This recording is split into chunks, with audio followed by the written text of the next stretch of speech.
हमने आपके सामने ऐसे व्यक्ति को बुलाया है जो एंटरप्रेन्योर भी है, बिजनेसमैन भी है, समाज सेवी भी है और भगवान के उन्नत भक्त भी हैं। आप कब से 16 माला जप कर रहे हैं? 16 माला करीब 20-25 साल हो गए। जो आध्यात्मिक जीवन जीते हैं उनका भौतिक जीवन भी बहुत बढ़िया जाता है। कृष्ण के आश्रित होकर एक भक्त एक अच्छा व्यापारी बन सकता है। वही अच्छा बनता है। जब मैंने महाराज कॉलेज में BSc की थी, मेरे पास साइकिल भी नहीं थी। आज भगवान के 13-14 गाड़ियाँ हैं, तो सब कुछ है। इस्कॉन में आप कहाँ से कनेक्ट हुए थे सबसे पहले? पंचनाथ प्रभु जी, रामानुज प्रभु जी हमारे ऑफिस में आए थे। ये बात 90 एंड की हो गया। जब हम कोई धनी व्यक्ति के पास जाते हैं तो हाथों में कई सारी अंगूठियां पहनते हैं। आपके हाथों में कुछ भी नहीं है अंगूठी? क्यों? सारे ग्रह नक्षत्र आपके साथ? ग्रह नक्षत्रों का बाप भगवान कृष्ण हमारे साथ है। मैं अपना 5G बता दूं आपको। 5G का आप ध्यान रखोगे तो आपको भक्ति में कोई रोक नहीं पाएगा। सबसे पहला दिवाली के 2 दिन पहले धनतेरस दिन को पटाखे बंडल पड़े होते बाहर, उसमें आग लगी तो पूरे ग्राउंड में आग लगी। हमारे उस समय 3-3.5 करोड़ नुकसान हुआ। अगर आपको श्रील प्रभुपाद जी को डिस्क्राइब करना हो कुछ शब्दों में या एक शब्दों में, तो क्या शब्द चूज करेंगे आप? Spiritual motivator. गुरुवा जी जैसे न था न है न होगा। गीता वितरण से क्या समाज में सही में परिवर्तन आएगा? गीता तो लोग लेके रख लेंगे, पता नहीं पढ़ेंगे नहीं पढ़ेंगे। मेरे को तो जीवन में जो कुछ मिला गीता पढ़ने, बनाने, बांटने से मिला। हम अपने मध्य विशेष रूप से स्वागत करना चाहेंगे श्रीमान ओम प्रकाश मोदी प्रभु जी का।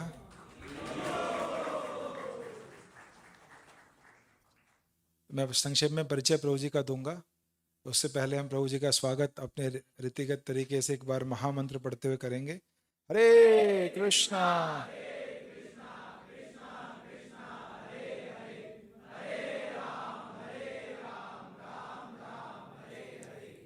हरे कृष्णा। तो प्रभु जी का परिचय तो बहुत बड़ा है, क्योंकि इन्होंने अपने जीवन में कई सारे दिव्य कृत्य किए हैं। भौतिक रूप से भी बहुत परिश्रम और बहुत सफलता प्रभु जी ने देखा अपने जीवन में, और आध्यात्मिक रूपों से भी बहुत उदारता के साथ प्रभु जी ने साधु संत समाज का सेवा किया, हित किया, और दोनों रूपों में जल कल्याण करने का प्रयास किया प्रभु जी ने। जैसे हम जानते हैं पूर्व में धर्म आगे नहीं बढ़ पाता था, क्योंकि धर्म को आगे बढ़ाने के लिए क्या चाहिए? ऋषि मुनि चाहिए जो धर्म को आगे बढ़ाएं। पर इन ऋषि मुनियों को आगे बढ़ाने के लिए कौन चाहिए? राजऋषि। ऐसे लोग जो इन साधु संत समाज की सहायता करें अर्थ को लगा करके, जिसके द्वारा धर्म और आगे बढ़े, और स्वतः भी बाहर से वो राज्य की वेशभूषा में विभिन्न भौतिक कार्यकलाप करें, और अंदर से वो कैसे हो? एक ऋषि के जैसे। बाहर से राजा, अंदर से ऋषि। तो वैसे ही एक व्यक्तित्व हमारे सामने आज बैठे हैं, श्रीमान मोदी जी यहाँ पर विराजमान है, और बाहर से कोट टाई वगैरह पहना हुआ है, अंदर से धोती कुर्ता ही है। प्रभु जी के बारे में मैं थोड़ा संक्षेप में वर्णन करता हूँ, इनके कृत्यों के बारे, इन्होंने कैसे अद्भुत सहयोग दिया। जहाँ पर हम लोग आज बैठे हुए हैं, ये जो भूमि है इस्कॉन की, 1500 स्क्वायर यार्ड की जो भूमि, 15,000 स्क्वायर यार्ड की जो भूमि है, इसका दान प्रभु जी के हाथों से हुआ है। तो ये पूरा स्थल प्रभु जी के द्वारा दिया गया है, और ज्यादा गुणगान हम क्या करें अब। और साथ में यहाँ पर दैनिक जो कार्यक्रम होते हैं, उसमें सारे जो हमारे रेजिडेंशियल ब्रह्मचारी इत्यादि हैं, 100 से ज्यादा भक्तों की तीनों समय प्रसाद की व्यवस्था के लिए प्रभु जी का विशेष सहयोग रहता है, और यही वो व्यवस्थाएं करवाते हैं। जो अपना रेवासा में फार्म है, 200 बीघा का फार्म, उसमें 12,000 शीशम के पेड़, 2,000 फ्रूट ट्रीज प्रभु जी के हाथों से लगाए गए हैं। और प्रभु जी ने बोला है कि इस रेवासा भूमि को हरा भरा करने के लिए हर साल 1,000 पेड़ लगाते रहेंगे। वीकली जो सेशंस होते हैं, सेमिनार्स होते हैं, उसमें भी जो प्रसादों की व्यवस्था के लिए जो भी व्यवस्थाएं होती हैं, उसमें प्रभु जी का बहुत बड़ा सहयोग रहता है। 250-300 विद्यार्थियों के लिए हर बार। हरे कृष्ण। तो उसके अलावा भी कई स्थानों पर, जैसे इस्कॉन महाविद्यालय है गिरिराज परिक्रमा मार्ग मथुरा में, तो वहाँ पर भागवतम पढ़ाने का पूरा विस्तृत विचार है। तो वहाँ इन्होंने कंस्ट्रक्शन में बहुत बड़ा सहयोग दिया है, उस महाविद्यालय के कंस्ट्रक्शन में। साथ ही में वहाँ पर ये मंथली कई सारी पुस्तकें डिस्ट्रीब्यूट करवाने में, भगवान के फोटो फ्रेम्स डिस्ट्रीब्यूट कराने में बहुत विशेष सहयोग करते हैं। हरि बोल। उसके अलावा अपना इस्कॉन का एक केंद्र है हनुमानगढ़, तो वहाँ भी प्रभु जी का विशेष संयोग है। वहाँ के विग्रह, ऑल्टर इत्यादि उन सब का व्यवस्था प्रभु जी के द्वारा कराया गया है। और साथ में और कई पुस्तक वितरण संबंधित कई चीज़ों में प्रभु जी का विशेष सहयोग इस्कॉन हनुमानगढ़ में भी है।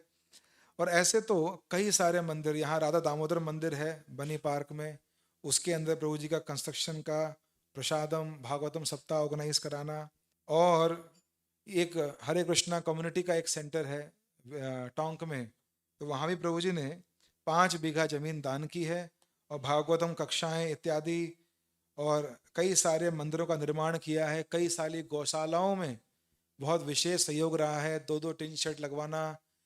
तो ये तो अनंत है, ये पूरा सेशन इसी पे निकल जाएगा अगर मैं वर्णन करने लगा तो। मैं भी देख करके इसका अंत नहीं है कई जगह। पर मैं संक्षेप में इतना बोलना चाहूंगा प्रभु जी के बारे में कि प्रभु जी का हृदय जो है, एक भक्त का हृदय उदारता के लिए जाना जाता है। तो उदार है। जितने भी धर्म प्रेमी जयपुर में रहते हैं सब इस बात को भली भांति जानते हैं कि अगर हम सहयोग के लिए प्रभु जी के पास जाते हैं तो निश्चित रूप से प्रभु जी सहयोग करते ही करते हैं। ऐसे इनका धर्म के प्रति समर्पण है, धर्म के प्रचार के प्रति ये इनका कमिटमेंट है कि हम जिस भी रूपों में हो सके सहायता करेंगे। तो ऐसे विशेष व्यक्तित्व यहाँ पर हैं। साथ ही मेरा कुछ पर्सनल एक्सपीरियंस है। जब हम जो सेठ धनाढ्य लोग होते हैं, क्योंकि प्रभु जी का मुख्य तो मैंने बात बताया नहीं कि ओके प्लस के फाउंडर हैं और चेयरमैन है। ओके प्लस ग्रुप बड़ा यहाँ का बिल्डिंग ग्रुप है जो अलग अलग बिल्डिंग्स को, प्रोजेक्ट्स को डेवलप करता है इर्द गिर्द पूरे राजस्थान में। आध्यात्मिक कार्यकलाप इतने हैं कि भौतिक वाले थोड़े छुप गए प्रभु जी के, और अब ये सर्कल आध्यात्मिक है तो भौतिकता में भी बहुत सिद्धियां प्रभु जी ने प्राप्त की हैं और बहुत संघर्ष से प्राप्त की हैं। ऐसा नहीं कि बना बनाया बसा बसाया मिला है, अपने खुद के संघर्षों से ये जहाँ तक भी पहुँचे हैं अभी उसको प्राप्त किया है। पर मैं ये अनुभव बता रहा था आप लोगों से कि बहुत सारे सेठ धनाढ्य लोग होते हैं जो सहयोग करते हैं, धन का सहयोग देते हैं और छोड़ देते हैं। पर भगवान श्री कृष्ण गीता में बोलते हैं मुझे प्रिय तो वो है जो प्राणेर अर्थेर धिया वाचा श्रेणम आचरणम सदा, जो प्राण दे दे, अर्थ दे दे, बुद्धि दे और वाणी से मेरी सेवा करे। और हमारे ओम प्रकाश मोदी प्रभु जी ऐसे ही व्यक्ति हैं जो प्राण से, अर्थ से, बुद्धि से, वाणी से, हर रूपों से भगवान की सेवा करते हैं। अगर मैं अभी कुछ आपको भगवान के बारे में नहीं बोलूं तो प्रभु जी बोले तो आपको कोई अंतर नहीं पता लगेगा ये तो अंदर से शांति है पूरे। तो कई बार मैं इनके प्रोग्राम में लेट आता था तो प्रभु जी माइक पकड़े कथा शुरू कर देते थे, हमको लगता था कि हमको आने की जरूरत ही नहीं है वहां पर। तो इस प्रकार का इनका बहुत ज्ञान भी है अध्यात्म में। अभी हम लोग एक केंद्र ढूंढने गए थे तो प्रभु जी व्यक्तिगत रूप से मेरे साथ आए, साथ में जा जाके केंद्र को ढूंढा और बोलने लगे और कहीं आपको चलना है तो मैं लेके चलता हूँ। तो इतनी उदारता एक ऐसे बड़े व्यक्ति में होना ये बहुत बहुत रेयर है, बहुत दुर्लभ है आज के समय में कि भगवान इतनी संपन्नता भी दे और साथ में उदारता और इतना सुंदर चरित्र भी दे संतों भक्तों की सेवा करने का। जब भी प्रभु जी के पास हम लोग आते हैं या घर पे जाते हैं, बाहर निकल के स्वागत करना, रिसीव करना, अंत तक छोड़ना, ये इनके संस्कार हैं। तो इन्हीं संस्कारों से भगवान बहुत संतुष्ट होते हैं। तो इसलिए मैं प्रभु से निवेदन कर रहा था कि आप आइए, थोड़ा हमारे युवाओं को प्रेरणा मिले, क्योंकि हमारे युवा यहाँ पर हमेशा साधु सन्यासियों को देखते रहते हैं और वो सोचते हैं कि क्या ये कभी और किन्हीं और लोगों को भी हम कभी देखेंगे जो हमारी प्रेरणा से मिलते जुलते हों। तो हमने आपके सामने ऐसे व्यक्ति को बुलाया जो एंटरप्रेन्योर भी हैं, बिजनेसमैन भी हैं, समाज सेवी भी हैं और भगवान के उन्नत भक्त भी हैं। तो अब मैं कुछ प्रश्न प्रभु जी से पूछना चाहूंगा। इस सत्र को हम प्रारंभ करना चाहेंगे। सबसे पहले तो मैं ये पूछना चाहता हूं प्रभु जी से, आपका स्वागत है प्रभु जी, हरे कृष्णा। तो प्रत्येक दिन आप आध्यात्मिक रूप से भी जीवन जीते हैं, भौतिक जीवन शैली भी आप जीते हैं। कई सारे युवाओं का ये प्रश्न रहता है या तो हम आध्यात्मिक जीवन ही जी सकते हैं या तो बाबा जी बन सकते हैं। दोनों को साथ में रखना ये तो बहुत मुश्किल काम है। इन दोनों को साथ में लेके कैसे चला जाए। तो इसके लिए आप डेली स्तर पे क्या करते हैं कि आप अपने दोनों कार्यों को एक साथ लेके चल पाते हैं? हरे कृष्णा प्रभु जी, दिन में प्रणाम। भौतिक जीवन, ये पूरी दुनिया आज की तारीख में भौतिक जीवन में लिप्त है, व्यस्त है, उसी में लगी हुई है। पर जो आध्यात्मिक जीवन जीते हैं उनका भौतिक जीवन में बहुत बढ़िया जाता है। किसी का भी मान लीजिए पूरे विश्व के अंदर आध्यात्मिक जीवन के बाद यदि कोई भौतिक जीवन जीता है तो उसका जीवन उन्नत भी होता है और अपनी भौतिकता में जितना वो चाहिए उसको बहुत अच्छा पहुंच जाता है वो। आध्यात्मिक जीवन ज़्यादा जरूरी है, जो आप लोग जो कर रहे हैं। प्रभु जी ने अपना परिवार छोड़ के, इतना एजुकेशन छोड़ के आज यहाँ पे बने हुए हैं।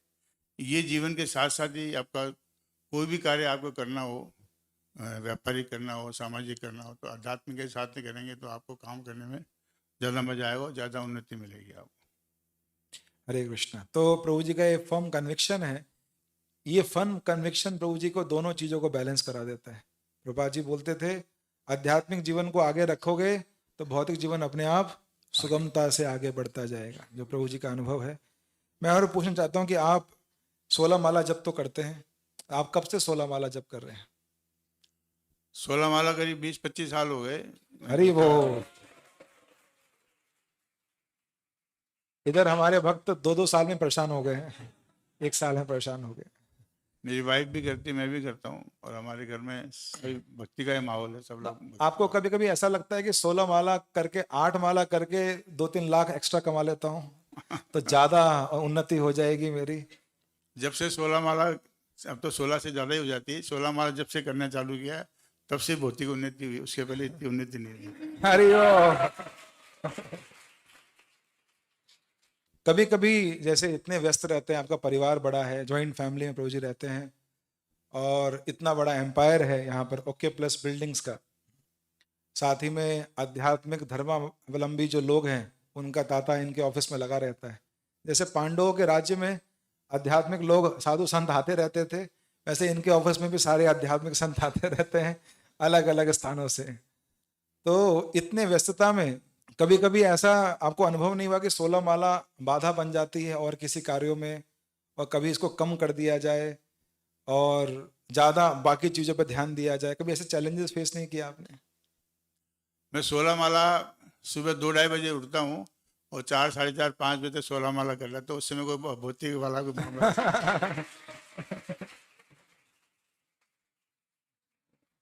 उसके बाद वृंदावन से वो हरे कृष्णा, मतलब वृंदावन मंदिर से कनेक्ट हो जाते हैं। उसके बाद कुछ ग्रंथ पढ़ लेते हैं, और व्यापार तो 11 बजे बाद शुरू होता है। तो ये सीक्रेट है प्रभु जी के सक्सेस का। प्रभुपाद जी बोलते हैं कि मॉर्निंग प्रोग्राम, सुबह का जो कार्यक्रम है प्रभु जी का 2 बजे से प्रारंभ हो जाता है, और सुबह सुबह 16 माला पूरा कर लेते हैं। वृंदावन की मंगल आरती इत्यादि ये भी अटेंड कर लेते हैं, इस्कॉन वृंदावन का भागवतम कक्षा भी सुन लेते हैं, शास्त्र भी पढ़ लेते हैं, और उसके बाद भौतिक जगत से 2 हाथ करने के लिए बाहर निकल जाते हैं। तो फिर तो सफलता होनी ही होनी है। जहां जो अपने हृदय में कृष्ण को लेके जाए, जैसे हनुमान जी को बोला था लंकिनी ने कि अगर तुमको लंका लंगरी में प्रवेश होकर सफल होना है, प्रवेश नगर कीजे सब काजा, हृदय राखी कौशलपुर राजा। तो सुबह सुबह प्रभु जी भगवान को अपने हृदय में बसा के फिर निकलते हैं। तो भक्ति विनोद ठाकुर भी यही बोलते हैं, नाम आश्रय करी जतने तुम्ही था कहा आपने काजे। अपने अपने नाम आश्रय करके फिर अपने कार्य पे निकलो, सफलता निश्चित रूप से कृष्ण की कृपा से प्राप्त होगी। और प्रभु जी जैसे आज के समय में युवाओं की सबसे बड़ी समस्या आप देखते होंगे, आपके बच्चे भी बड़े हो रहे हैं और आपके पोते पोती भी बड़े हो रहे हैं, तो आपके अनुसार आपको क्या लगता है कि युवाओं की इस समय सबसे बड़ी समस्या क्या है? किन समस्या से वो जूझ रहे हैं और कैसे वो इससे बाहर निकले? पूरे विश्व के अंदर युवाओं में सबसे बड़ी समस्या एक तो ये मोबाइल और एआई वगैरह जो आ गया है, इसकी वजह से जो है ना सबके सब बिजी हो रहे हैं। उसके अंदर अध्यात्म का, धार्मिक टाइप का लोग बाग कुछ अपने आप को मान लेते हैं, अध्यात्म तक कोई पहुंच नहीं पाता है। जैसा मेरे अपना व्यापार में मैं 11 बजे करीब ऑफिस जाता हूँ, तो 11 बजे मेरे ईमानदारी की बात है, मेरे को व्यापार नहीं करना पड़ता है, व्यापार मेरा कृष्ण अपने आप करता है। मैं तो सुबह ही अर्जुन को जिस जब आप भगवान कृष्ण की चिंतन करोगे तो आपकी चिंता भगवान कृष्ण खुद करेगा। हरी तो मैं बोल। सुबह सुबह भगवान का चिंतन कर लेता हूँ, तो मेरे को व्यापार में अलग से नहीं करना पड़ता है, सब भगवान ऑपरेट करता है। तो युवाओं के अंदर जो मोबाइल का एडिक्शन और एआई वगैरह ये सब जो आ रहा है ना, इसकी वजह से इनके ये सब टेंशन में है। और एक इनके नई बीमारी आ गई 20-25 साल से युवाओं में, ये थक जाते हैं। टायर्डनेस और टेंशन लाइफ में कभी होना ही नहीं चाहिए, ये पहले कभी था भी नहीं। ये 20-25 साल की देन है कि जो लोग आप बोलते हैं टेंशन हो गया, एग्जाम देना टेंशन हो गया। हमारे टाइम में तो मारजा कॉलेज में पढ़ते ना कभी टेंशन था ना कोई टायर्डनेस थी, खूब आराम से पढ़ते थे, खूब जो भी काम करते थे सब आराम से करते थे। तो ये जो एडिक्शन है ना, ये सबसे बड़ा खतरनाक। इसका आप यूज करो, ये मिसयूज हो रहा है, मोबाइल मिसयूज हो रहा है। इसमें आप पता नहीं क्या क्या देखते हो, क्या क्या करते हो। आपके पास जो लिमिटेड टाइम है, इसको भी थोड़ा सा टाइम दे दो। जो इमरजेंसी आपको टेलीफोन करना है, वो व्हाट्सअप करना है, रिसीव करना है, थोड़ा बहुत टाइम दे दो। बाकी तो इसमें इसका एडिक्शन बनने की जरूरत नहीं। इसमें इतने फीचर्स आ गए कि संभालना मुश्किल हो गया। और ये आपको सबसे पहले अध्यात्म में ध्यान देना चाहिए। और अध्यात्म सबसे ईजी है, ये इसमें तो फिर भी सीखना पड़ता है। अध्यात्म करना क्या है?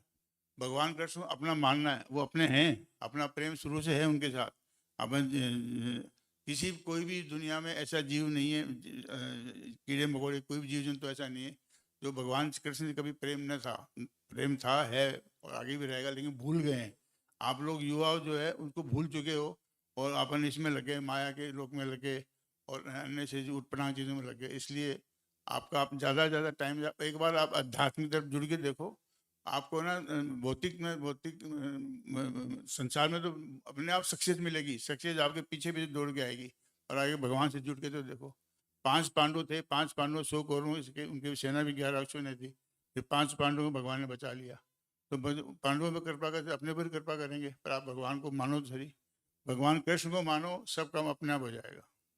कई बार प्रभु जी ऐसा भी अनुभव होता है कि युवा लोग हैं वो सोचते हैं कि अगर हम कुछ ऐसा व्यापार, जैसे आपने इतना बड़ा व्यापार किया, तो इसमें बहुत उठापटक करनी पड़ती होती होगी, बहुत कूटनीति वगैरह का ऐसे कुछ कार्य करने होते होंगे, ईमानदारी बेईमानी कभी, तो ये कई सारी तिकड़म इस्तेमाल करनी पड़ती होगी सफलता के लिए।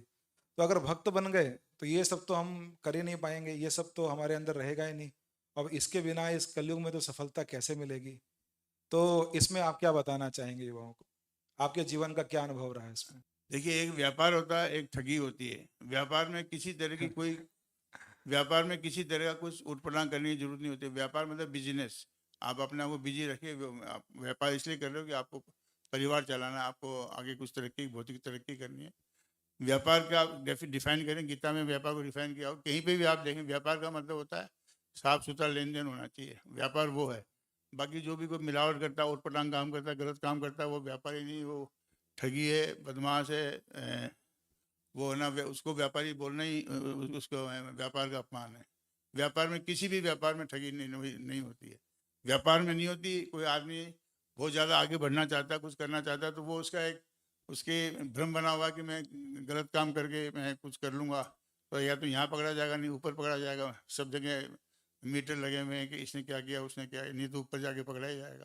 तो उससे कोई तरक्की होती नहीं। मैंने तो देखा नहीं आज तक कोई भी आदमी, हाँ शॉर्ट टर्म बढ़ सकता है, लेकिन बाद में मालूम पड़ता है वो जेल में पड़ा, वो वहाँ पड़ा, वो वहाँ पड़ा, सबकी तकलीफ में है। तो व्यापार में ठगी वाली कोई चीज़ नहीं है, कोई तिकड़म की जरूरत नहीं है, कहीं भी जरूरत नहीं पड़ती। तो कृष्ण के आश्रित होकर एक भक्त हाँ, एक अच्छा व्यापारी बन सकता है। वही अच्छा बनता है। व्यापारी जो कृष्ण के आश्रित है वही अच्छा बनता है। दूसरा, एक भरोसा, एक बल, एक आस विश्वास। भगवान कृष्ण में भरोसा रखो, उसी का बल समझो, उसी का आसरा समझो, और उस पर विश्वास करो। जब चारों चीज़ें आप भगवान कृष्ण में छोड़ दोगे, आपको दुनिया के आप ना सब मैंने महाराज कॉलेज में BSc की थी, मेरे पास साइकिल भी नहीं थी। आज भगवान के 13-14 गाड़ियाँ हैं, इतना सब कुछ है, सब भगवान कृष्ण ने दिया है। मेरा अपना मेरा पुरुषार्थ गौण है। आप मेरी बात समझो, मेरा पुरुषार्थ गौण है, भगवान कृष्ण की कृपा से हुआ है। और जो भी हुआ जैसे भगवान कृष्ण की कृपा से हुआ है। आप भगवान कृष्ण को सबसे आगे रखो, 24 घंटे भगवान कृष्ण को अपने साथ रखो। वो अपने साथ हैं, अपने आत्मा के यहाँ विराजमान है, लेकिन अपन भूल जाते हैं। अपने को पहले बीमार होते हैं, डॉक्टर याद आता है, जो कृष्ण याद आना चाहिए। जहाँ पहले द्रौपदी को पहले दुनिया याद आई, फिर बाद में कृष्ण याद आए। सबसे पहले कुछ भी तकलीफ हो तो पहले कृष्ण को याद करो, सब काम अपने आप होगा। He will solve all the problems. Hare Krishna.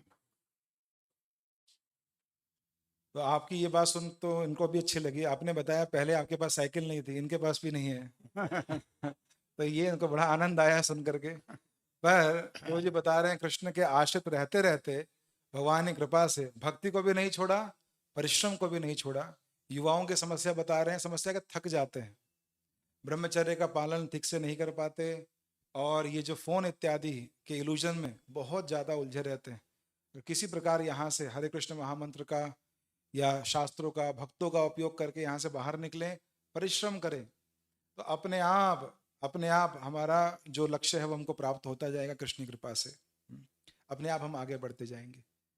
तो थोड़ा सा प्रभु जी मुझे ये भी पूछना है कि आपका बचपन कैसे बीता, कैसे परवरिश रही कि आप भक्ति, क्योंकि जब आप बढ़ रहे थे उस समय भी बॉलीवुड तो बहुत तेजी से आ रहा था, वेल बॉटम जीन्स का जमाना होगा, अमिताभ बच्चन की पिक्चरें चल रही होंगी, तो आप कैसे उसमें उस युग को से बच करके अध्यात्म की तरफ अपने आप को लगा लिया, और वो जो ग्लैमरस दुनिया है उसकी तरफ आकर्षित नहीं हो पाए और वास्तविक वस्तु की तरफ आकर्षित हो पाए?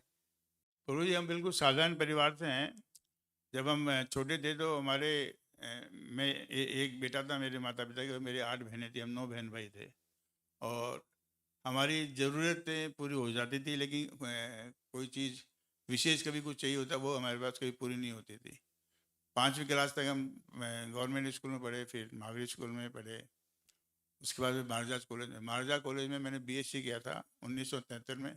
तब तक हमारे घर में साइकिल भी नहीं थी हमारे पास, मतलब मेरे पास, और तो कोई था नहीं लड़का।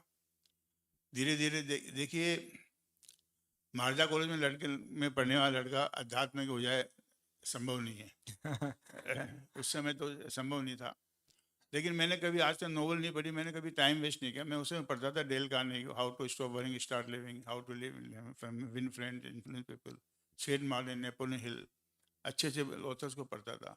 ढूंढ ढूंढ के किताबें लाता, बस स्टैंड से, रेलवे स्टैंड से, मतलब स्टेशन से किताबें लाता, अच्छी अच्छी किताबें पढ़ता था।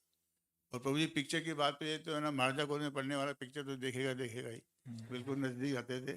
लेकिन पिक्चर में मेरा मेरा जो मोटो था, कुछ बनने का था। उस समय अध्यात्म का दिमाग में नहीं था कि एक अच्छा इंसान बनने का था। तो इसलिए मैं कोई पिक्चर देखता था, उसमें से वो चीज़ ग्रिप करता था, भाई ये हीरो ने ये काम किया तो मैं भी कुछ कर सकता हूँ, मैं भी अपनी लाइफ को आगे बढ़ा सकता हूँ। चाहे अमिताभ बच्चन को देखा होगा, चाहे धर्मेंद्र को देखा होगा, किसी को भी देखा होगा।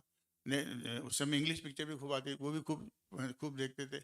आधी समझ में आती थी, आधी नहीं समझ में आती, फिर भी देखते ही थे कि कुछ ना कुछ उससे भी कुछ सीखते थे। मैंने पिक्चरों से सीखा ही सीखा है।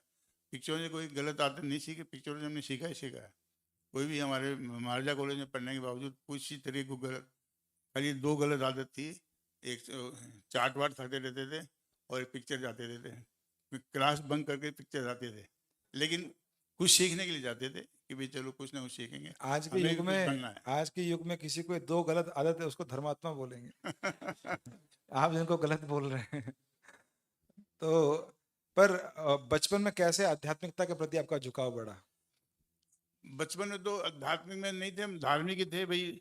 हनुमान जी की पूजा कर ली, शिव जी के, हमारे, मेरा नाम ओम प्रकाश है, मेरे पिताजी शिव जी के भक्त थे, तो मेरा नाम ओम प्रकाश इसलिए निकाला था। तो कुछ हनुमान चालीसा कर लिया, और शाम को हनुमान जी दीपक जला लिया, सुबह थोड़ी पूजा कर ली।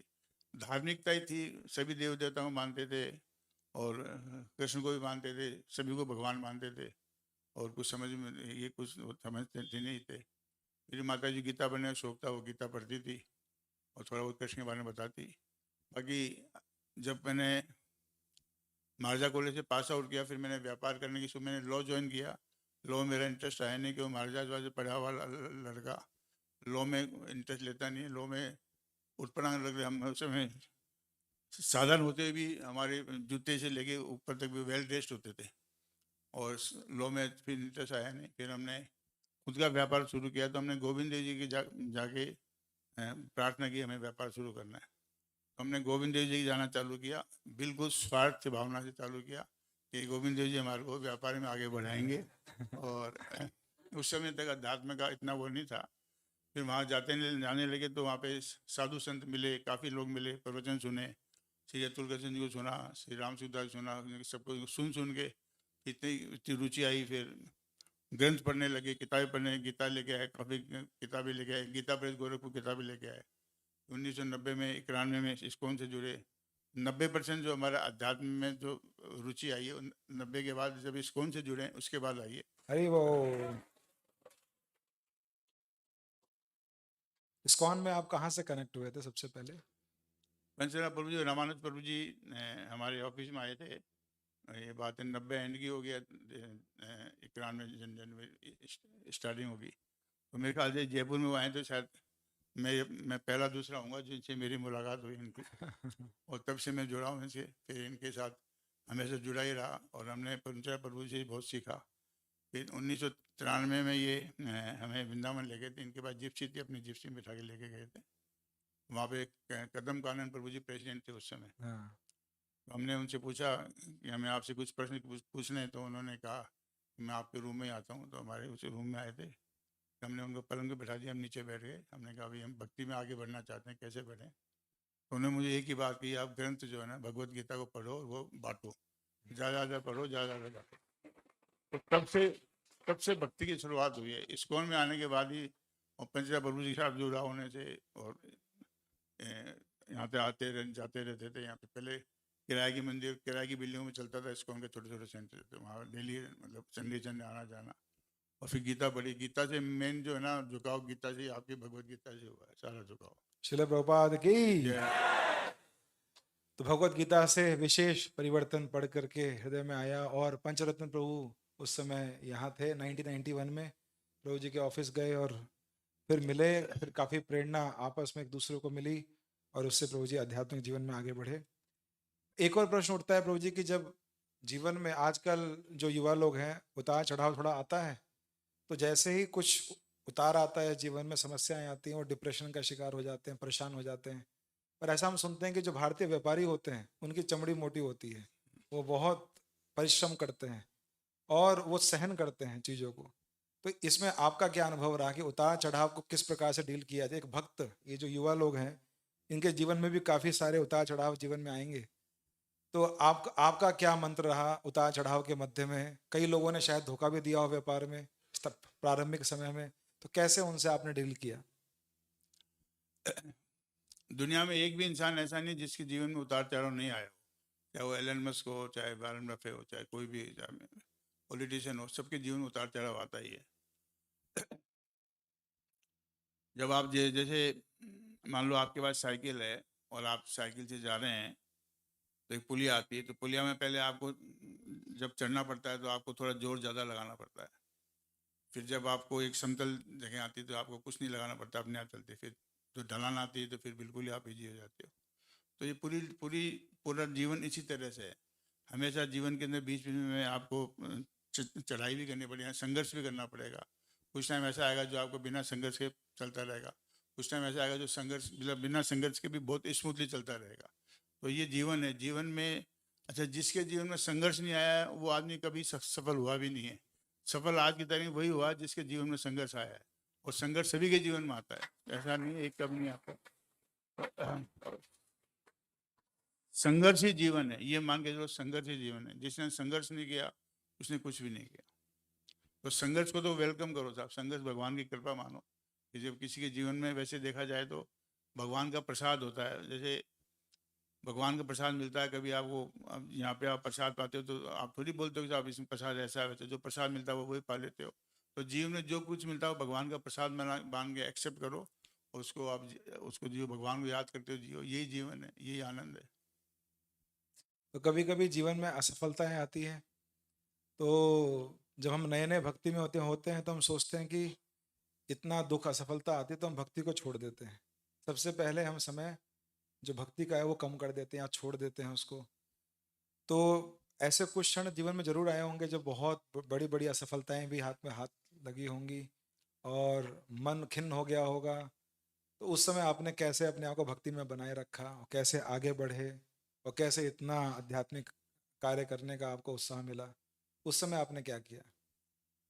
इसमें दो बातें मैं एक तो अपना अनुभव ही बता देता हूँ। मैं गारमेंट एक्सपोर्ट करता था पूरे अमेरिका, जापान, पूरे यूरोप, जब सभी जगह करता है गारमेंट एक्सपोर्ट करता था। मेरे गोडाउन बने हुए थे लेडीज वेयर्स के। उस समय 94 दिवाली के 2 दिन पहले धनतेरस दिन को पटाखे, आज अड़ोस पड़ोस में पटाखे से गोडाउन में चला गया और वहाँ पे बारदाना के बंडल पड़े हुए थे बाहर, उसमें आग लग गई तो पूरे गोडाउन में आग लग गई।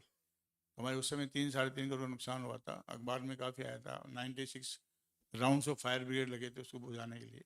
कब की बात है? ये बात है 1994, 2 नवंबर 1994, 1994 में। 2 नवंबर 1994।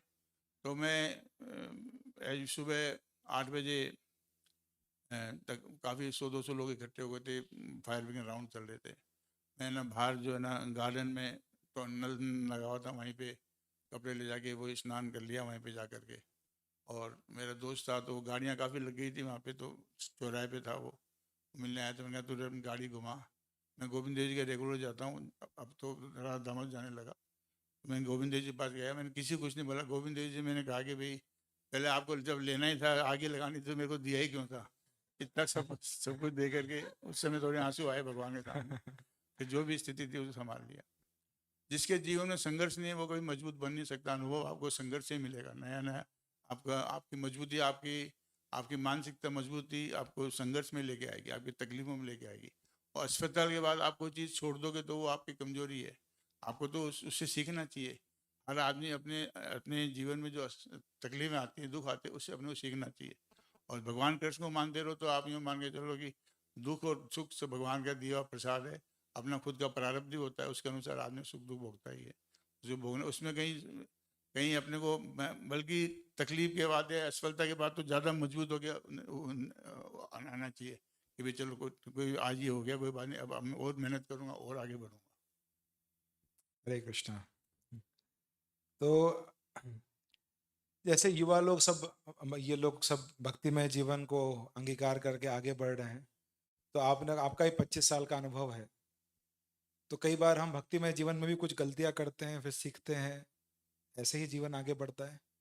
तो आप क्या सोचते हैं कि इन युवाओं को आप क्या बताना चाहते हैं, भक्तिमय जीवन में क्या गलती ना करें? ये गलती ना करें तो ये भक्ति में तेजी से आगे प्रगति करेंगे और हर रूपों से आगे बढ़ेंगे। भक्ति में जीवन के अंदर जब ये आप सबके पास मोबाइल्स हैं, उसमें 5G लगा हुआ है, तो मैं अपना 5G बता दूं, आप वो 5G का आप ध्यान रखोगे तो आपको भक्ति में कोई रोक नहीं पाएगा। सबसे पहला गुरु, पहला जी गुरु है। दूसरा जी है गोविंद, भगवान कृष्ण मान लो। तीसरा जी है गीता, भगवत गीता। भाई वो चौथा जी है गुरु मंत्र। और पांचवा जी गुरु गोविंद की सेवा। तो अपने जीवन में 5G अपना लो। ये दोबारा बोल दूं, गुरु गोविंद गीता, गुरु मंत्र जो महामंत्र बोलते हैं वो, और गुरु गोविंद की सेवा। ये जीवन में 5 चीज़ अपना लो, यही भक्ति की, इसको आप, इसमें पूर्ण भक्ति है, इसके अलावा आपको कुछ नहीं करना। और ये 5G जिसके जीवन में, 5G जिसके जीवन में होगा वो सफल होगा ही होगा। वो असफलता आपको अपनी सफलता ही मानेगा।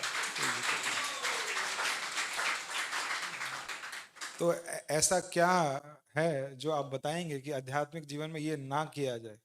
जैसे आपने बताया क्या किया जाए 5G, और ऐसा क्या है जो ये लोग नहीं करें, अवॉइड करें वो करने को? जो कई बार ऐसा विचार मन में आएगा, युवा भक्त हैं तो कई बार ऐसी गलतियां हो सकती हैं, तो आपको क्या लगता है ऐसा कि जिससे इनको सहायता मिले? लाइफ में 2 चीज़ें होती है, एक तो डू होता है, एक डू नोट होता है, क्या करना चाहिए क्या नहीं करना चाहिए। भक्ति मार्ग के अंदर 48 तरह के अपराध होते हैं, जिसमें 32 सेवा अपराध हैं, 10 नाम अपराध हैं और 6 वैष्णव अपराध हैं। सबसे मुश्किल, सबसे तकलीफदायक वैष्णव अपराध है।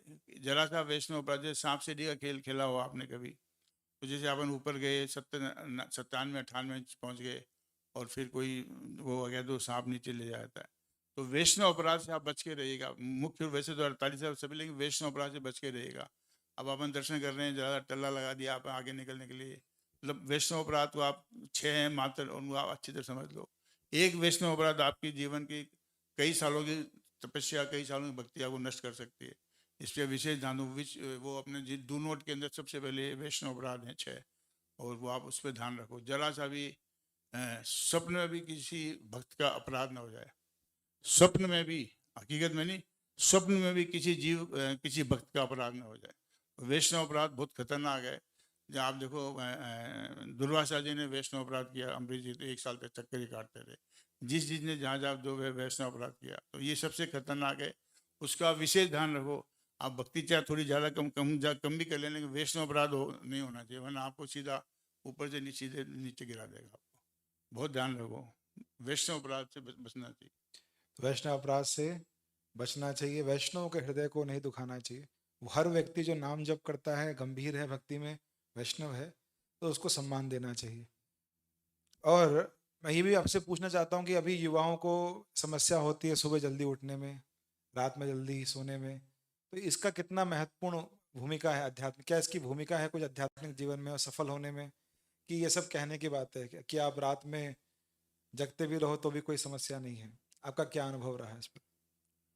देखिए, पूरे जितने भी जीव इस पृथ्वी के ऊपर हैं, उसमें उल्लू के अलावा रात को कोई नहीं जगता है। रात को एकमात्र उल्लू जगता है, बाकी तो जो है जितने भी जो है, आप देखिए पक्षी हैं, शाम को 6-7 में घोंसले में चल जाएंगे, बंदर है शाम को, सब अपने अपने, बल्कि मानव ने अपने आप को बिगाड़ लिया है बिल्कुल। रात सोने के लिए बनाई है, दिन जगने के लिए बनाया है। प्रातः जो है 3-4 बजे 4 बजे तक तो हर आदमी हर व्यक्ति को उठ ही जाना चाहिए। जो प्रातः काल की जो साधना होती है, जो तपस्या होती है, वो बहुत इंपॉर्टेंट होती है। और रात की जो नींद, जो आदमी 9 बजे सोता है, तो 9 से 12 जी कोई आदमी, पूर्वज जी 2 घंटे सोते थे, 2-2.5 घंटे में उनकी नींद कैसे पूरी होती थी? 9 से 12 जो आदमी सोता है, तो वो उसका डबल बेनिफिट मिलता है, वो 6 घंटे के बराबर हो जाता है। कोई आदमी यदि 9 बजे आप सो जाओगे और 12 बजे तक आप 1 मिनट तक सो के देखो, आपको महसूस होगा कि आपकी नींद अपने आप में पूरी होती जा रही है। और 12 बजे बाद से 3 तक जो नींद लेता है, वो डेढ़ा मान लो, और उसके बाद तो फिर उसे भगवान ही मालिक है उसका। तो 9-10 बजे तक हर आदमी सो जाना चाहिए, लास्ट 10 बजे तक सो जाना चाहिए, और 4 बजे तक उठ ही जाना चाहिए। 6 घंटे भगवान, गीता में भगवान ने लिखा 6 घंटे से ऊपर नहीं सोना चाहिए। 10 से 4 मैक्सिमम जो सोना है, उठना है 10 से 4 सो, और 4 बजे उठो, अपने तप करो, जप माला करो, मंगला करो। यू आर सो फॉर्चुनेट, आप प्रभु जी जैसे आपके पास गुरु हैं। ये एक एक दिन ये आएगा, ये प्रभुपाद जी से नेक्स्ट प्रभु ये हो जाएंगे। इनमें जो खासियत है, इतनी मेहनत कर रहे हैं, इतने साधना करते हैं, और पूरा क्लियरिटी से हर चीज समझाते हैं। एक गीता को समझाने बैठेंगे तो कम से कम 1 साल लगा देंगे। 700 श्लोक में 2-4 श्लोक में जो पूरा दिन लगा देते हैं, इतना गहराई से समझाते हैं, और खुद ने समझाया। तो सबको ये आग्रह है कि आप 4 बजे उठना चालू कर दो। 4 बजे तो उठना ही उठना है, चाहे कुछ भी हो जाओ। 3:30-4 बजे प्रभुपा जी सर ने 3:30 कह रखा है। 3:30 बजे उठ जाओ, 4 बजे उठ जाओ, और 10 बजे तक सो जाओ। ये रात सोने के लिए बनाई है। किसी अपने से बढ़िया तो जानवर हैं, सबके सब अपने टाइम से सो जाते हैं। किसी को देख लो, कोई उल्लू के अलावा कोई रात को नहीं जागता है। तो प्रभु जी इनडायरेक्टली आप लोग को क्या बोल रहे हैं समझ में आ रहा है? तो भद्र लोगों का तरीका इशारा काफी है।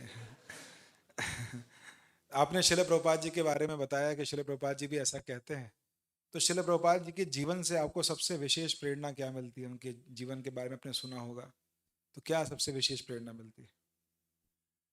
शिल प्रभुपाद जी 91 में, पहले उनके बारे में बहुत सुना था थोड़ा बहुत, लेकिन 91 से जब से जुड़ा हूँ इस्कॉन, कि मैंने उनकी जीवनी पढ़ी, और फिर अब तो लीलामृत पढ़ ली उनकी, जब ये आई है 2-3 साल पहले। पूर्वा जी जीवन में सीखने को सब कुछ है, ऐसी कोई चीज़ नहीं है।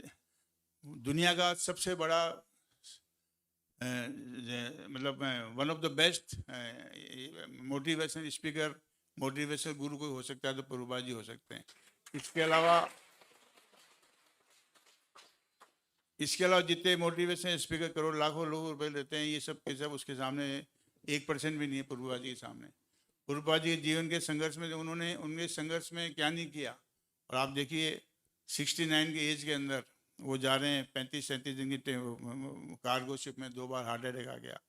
कुछ सामान न चेक न जैक, आज की तारीख में बिना जेब में पैसे ले कोई जा सकता है। $60 लेके गए थे, 40 रुपये कीमत उस समय, और जाकर के उन्होंने इतना झंडा गाड़ दिया। आज 24 घंटे 365 दिन प्रभुपाद जी का पूरी वर्ल्ड में कहीं ना कहीं नाम चल रहा होगा। कहीं दिन हो रहा है, कहीं रात हो रही है, कहीं टाइम डिफरेंस के हिसाब से। तो पूरे विश्व में इतने मंदिर बने, 108 मंदिर उन्होंने अपने टाइम बना दिए। क्या आप सोच सकते हो, जिस आदमी के पास 1 रुपया जेब में नहीं है, और वो आदमी उन्होंने क्या नहीं किया, भागवत दर्शन छापने के लिए खुद जाते थे, खुद प्रूफ रीडिंग करते थे। कोई वो प्रिंटर भी थक गया, पैसे मिलते नहीं थे, धूप में ऐसे घूमते थे, फिर चक्कर आके गिर जाते थे, फिर उठते थे। फिर उनकी साधना तो इतने गजब की साधना है। और जो कुछ सीखना है आपको किसी दूसरे की, प्रभुपाद जी जीवनी पढ़ लो, उनका लीलामृत पढ़ लो, सब कुछ उसमें आता है। इतना संघर्ष किया उन्होंने, और संघर्ष करने के बाद आप सोच सकते हो 108 मंदिर बिना पैसे के कोई बना सकता है क्या? एक मंदिर भी नहीं बना सकता। उन्होंने अपने आप व्यवस्था की। कितनी बुक्स लिखी? कम से कम 70-80 बुक्स लिखी उन्होंने। आज है ना, गीता का 72 का जो एडिशन है, सही उससे जो पहले एडिशन में कुछ गलतियां रखी, दूसरा एडिशन बनाया, भागवतम में चैट बनाया। इतना भक्ति इतने सरल सरल ढंग से उनको प्रेजेंट किया। उस समय खाली बंगाली भाषा में था या हिंदी भाषा में गीता प्रेस गोरखपुर से मिलती थी।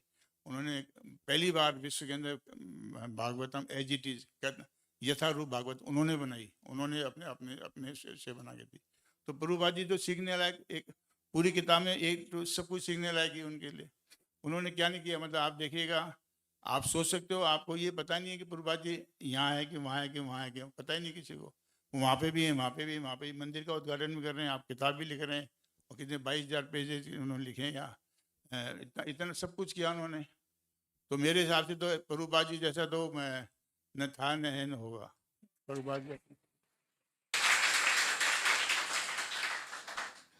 तो श्रील प्रभुपाद जी कितने हार्ड वर्किंग थे, ये तो हम हर जगह सुनते हैं।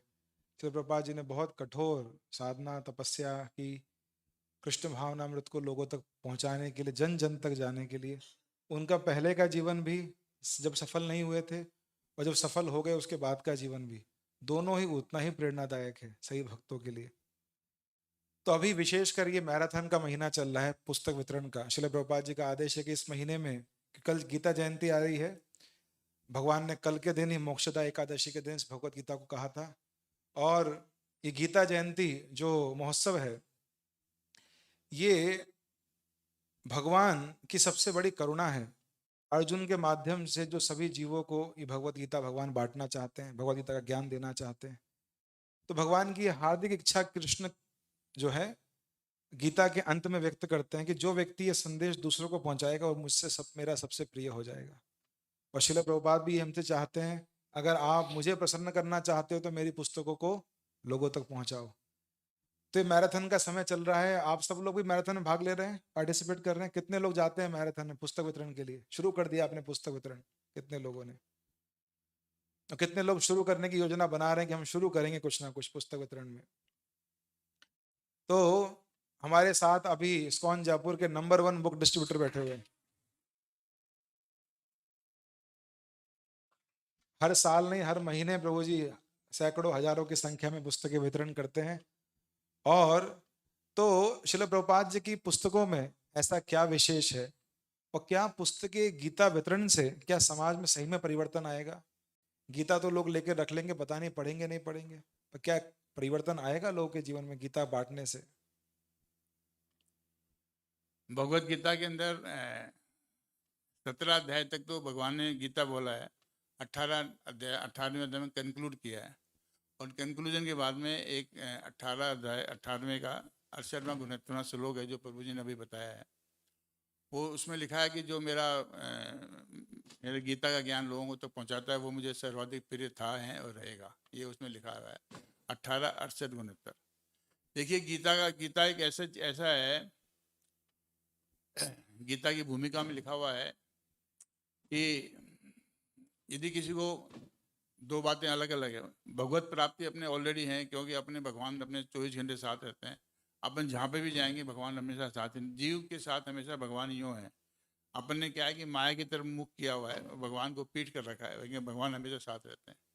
और वास्तव में अपने गोलोक जाना है तो आपको गीता वितरण करनी, गीता खूब पढ़नी चाहिए, खूब पढ़ानी चाहिए और खूब वितरण करनी चाहिए। मेरे को तो गीता वितरण करने से जो आनंद मिला है वो उससे ज़्यादा मेरे को कहीं मिला नहीं है। और गीता के अंदर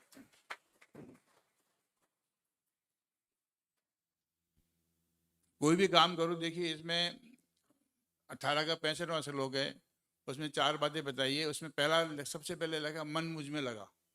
अपन जो भी काम करते हैं भगवान कृष्ण ने कहा है, और भक्ति मार्ग में सबसे बड़ी बात है कि भगवान आपका भगवान की, आपको पैसे की जरूरत नहीं कि आप भगवान के पैसा, कोई पैसे वाला भगवान को पैसे में खरीद सकता, कोई नहीं खरीद सकता। भगवान को सिर्फ आपका मन चाहिए, मन के अलावा भगवान कुछ नहीं चाहिए। बाकी मेरी पूजा घर में नमस्कार ये बाद में लिखा है, सबसे पहला मन मना मन भक्तो, मेरा मन मुझ में लगा। तो आप जब गीता गीता बांटिए, गीता पढ़िए, गीता पढ़वाइए, कुछ भी काम करें, भक्ति के अंदर एकमात्र भगवान को आपका मन चाहिए। आपके पास हजारों करोड़ रुपए हो, भगवान को, भगवान तो लक्ष्मी जी है, अरबों करोड़ों लक्ष्मियाँ जिनके पाँव दबाती है, वो आपको, आपके धन का वो क्या करेगा। ये तो एक स्पिरिचुअल टैक्स है, यदि आपका इनकम है तो आपको भगवान की सेवा में खर्च करना चाहिए। अन्यथा मन जो है ना, मेरा आप सभी से एक विशेष आग्रह, विशेष ध्यान रखिएगा कि आप ठीक है शरीर संसार की देखिए, प्यार प्यार भगवान कृष्ण से, व्यवहार संसार से। भगवान कृष्ण प्यार करने लायक कोई दुनिया में है तो न पति है, न पत्नी है, न बेटा है, न बाप है, न कुछ नहीं है। फिर प्यार करने लायक कोई है तो भगवान कृष्ण है। तो भगवान से प्यार कीजिएगा आप, है ना। हम लोग पहले जब नहीं जानते थे इतना, सारी देवताओं को मानते थे। अब कोई भगवान अपना पति है, अपन उनकी पत्नी है, आत्मा है ना, जितनी भी आत्मा है भगवान की प्रेयसी है या प्रेयसी बनने का प्रयास करे, वो अपने प्रियतम है।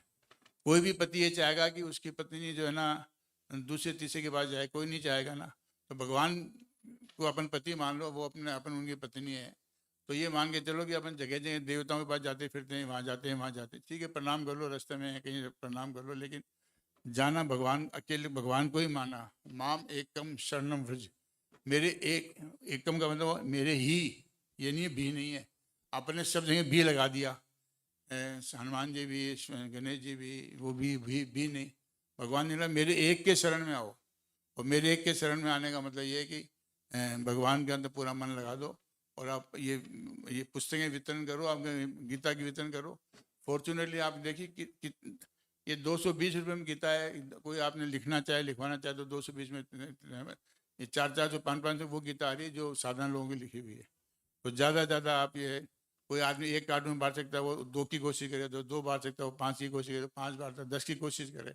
और आपको बीच बीच में इंसल्ट भी होगी, बीच बीच में आपको लोग बार नाराज भी होंगे, डांटेंगे, लेकिन आप तो लगे रहो, लगे रहो, लगे रहो। Continue efforts give the results. लगातार लगे रहो, लगे रहो, लगे रहो। जितनी बांट सकते हो उतना ही फायदा है। सारा फायदा आप अपने अकाउंट में रख लो, उनको नुकसान हो तो मेरे से ले जाना। गीता खूब बांटो, जितनी बांट सकते हो उतनी बांटो, जिसकी कैपेसिटी है उससे डबल ट्रिपल बांटो, आप खूब बांटो गीता। मेरे को तो जीवन में जो कुछ मिला गीता पढ़ने, बनाने, बांटने से मिला है, इसके अलावा। हरी वो, जैसा आप बोल रहे हैं कि सिर्फ कृष्ण की शरण लें, बिल्कुल। तो अगर हम सिर्फ कृष्ण की शरण लें तो बाकी सारे देवी देवता नाराज तो नहीं हो जाएंगे? और ये लोग बोल रहे हैं हमारा तो करियर अभी शुरू ही हो रहा है और वो देवी देवता नाराज हो गए, जैसे खाटू श्याम जी हैं या और अन्यत्र कई सारे देवी देवता हैं, उनको उनको संतुष्ट नहीं करना चाहिए क्या? और ग्रह नक्षत्र इतने सारे हैं, क्या उनको संतुष्ट नहीं करना चाहिए? भगवान कृष्ण को संतुष्ट कर दो आप, उस बात सब, ये सब, कोई सिपाही है, कोई हवलदार है, कोई CI है, इनके इन देव देवताओं में, ग्रहों में किसी में कुछ वो नहीं है। आप प्रणाम सबको करो। देखिए आपने प्रणाम तो अपने गधे को भी करना चाहिए जिसमें जीव विराजमान है।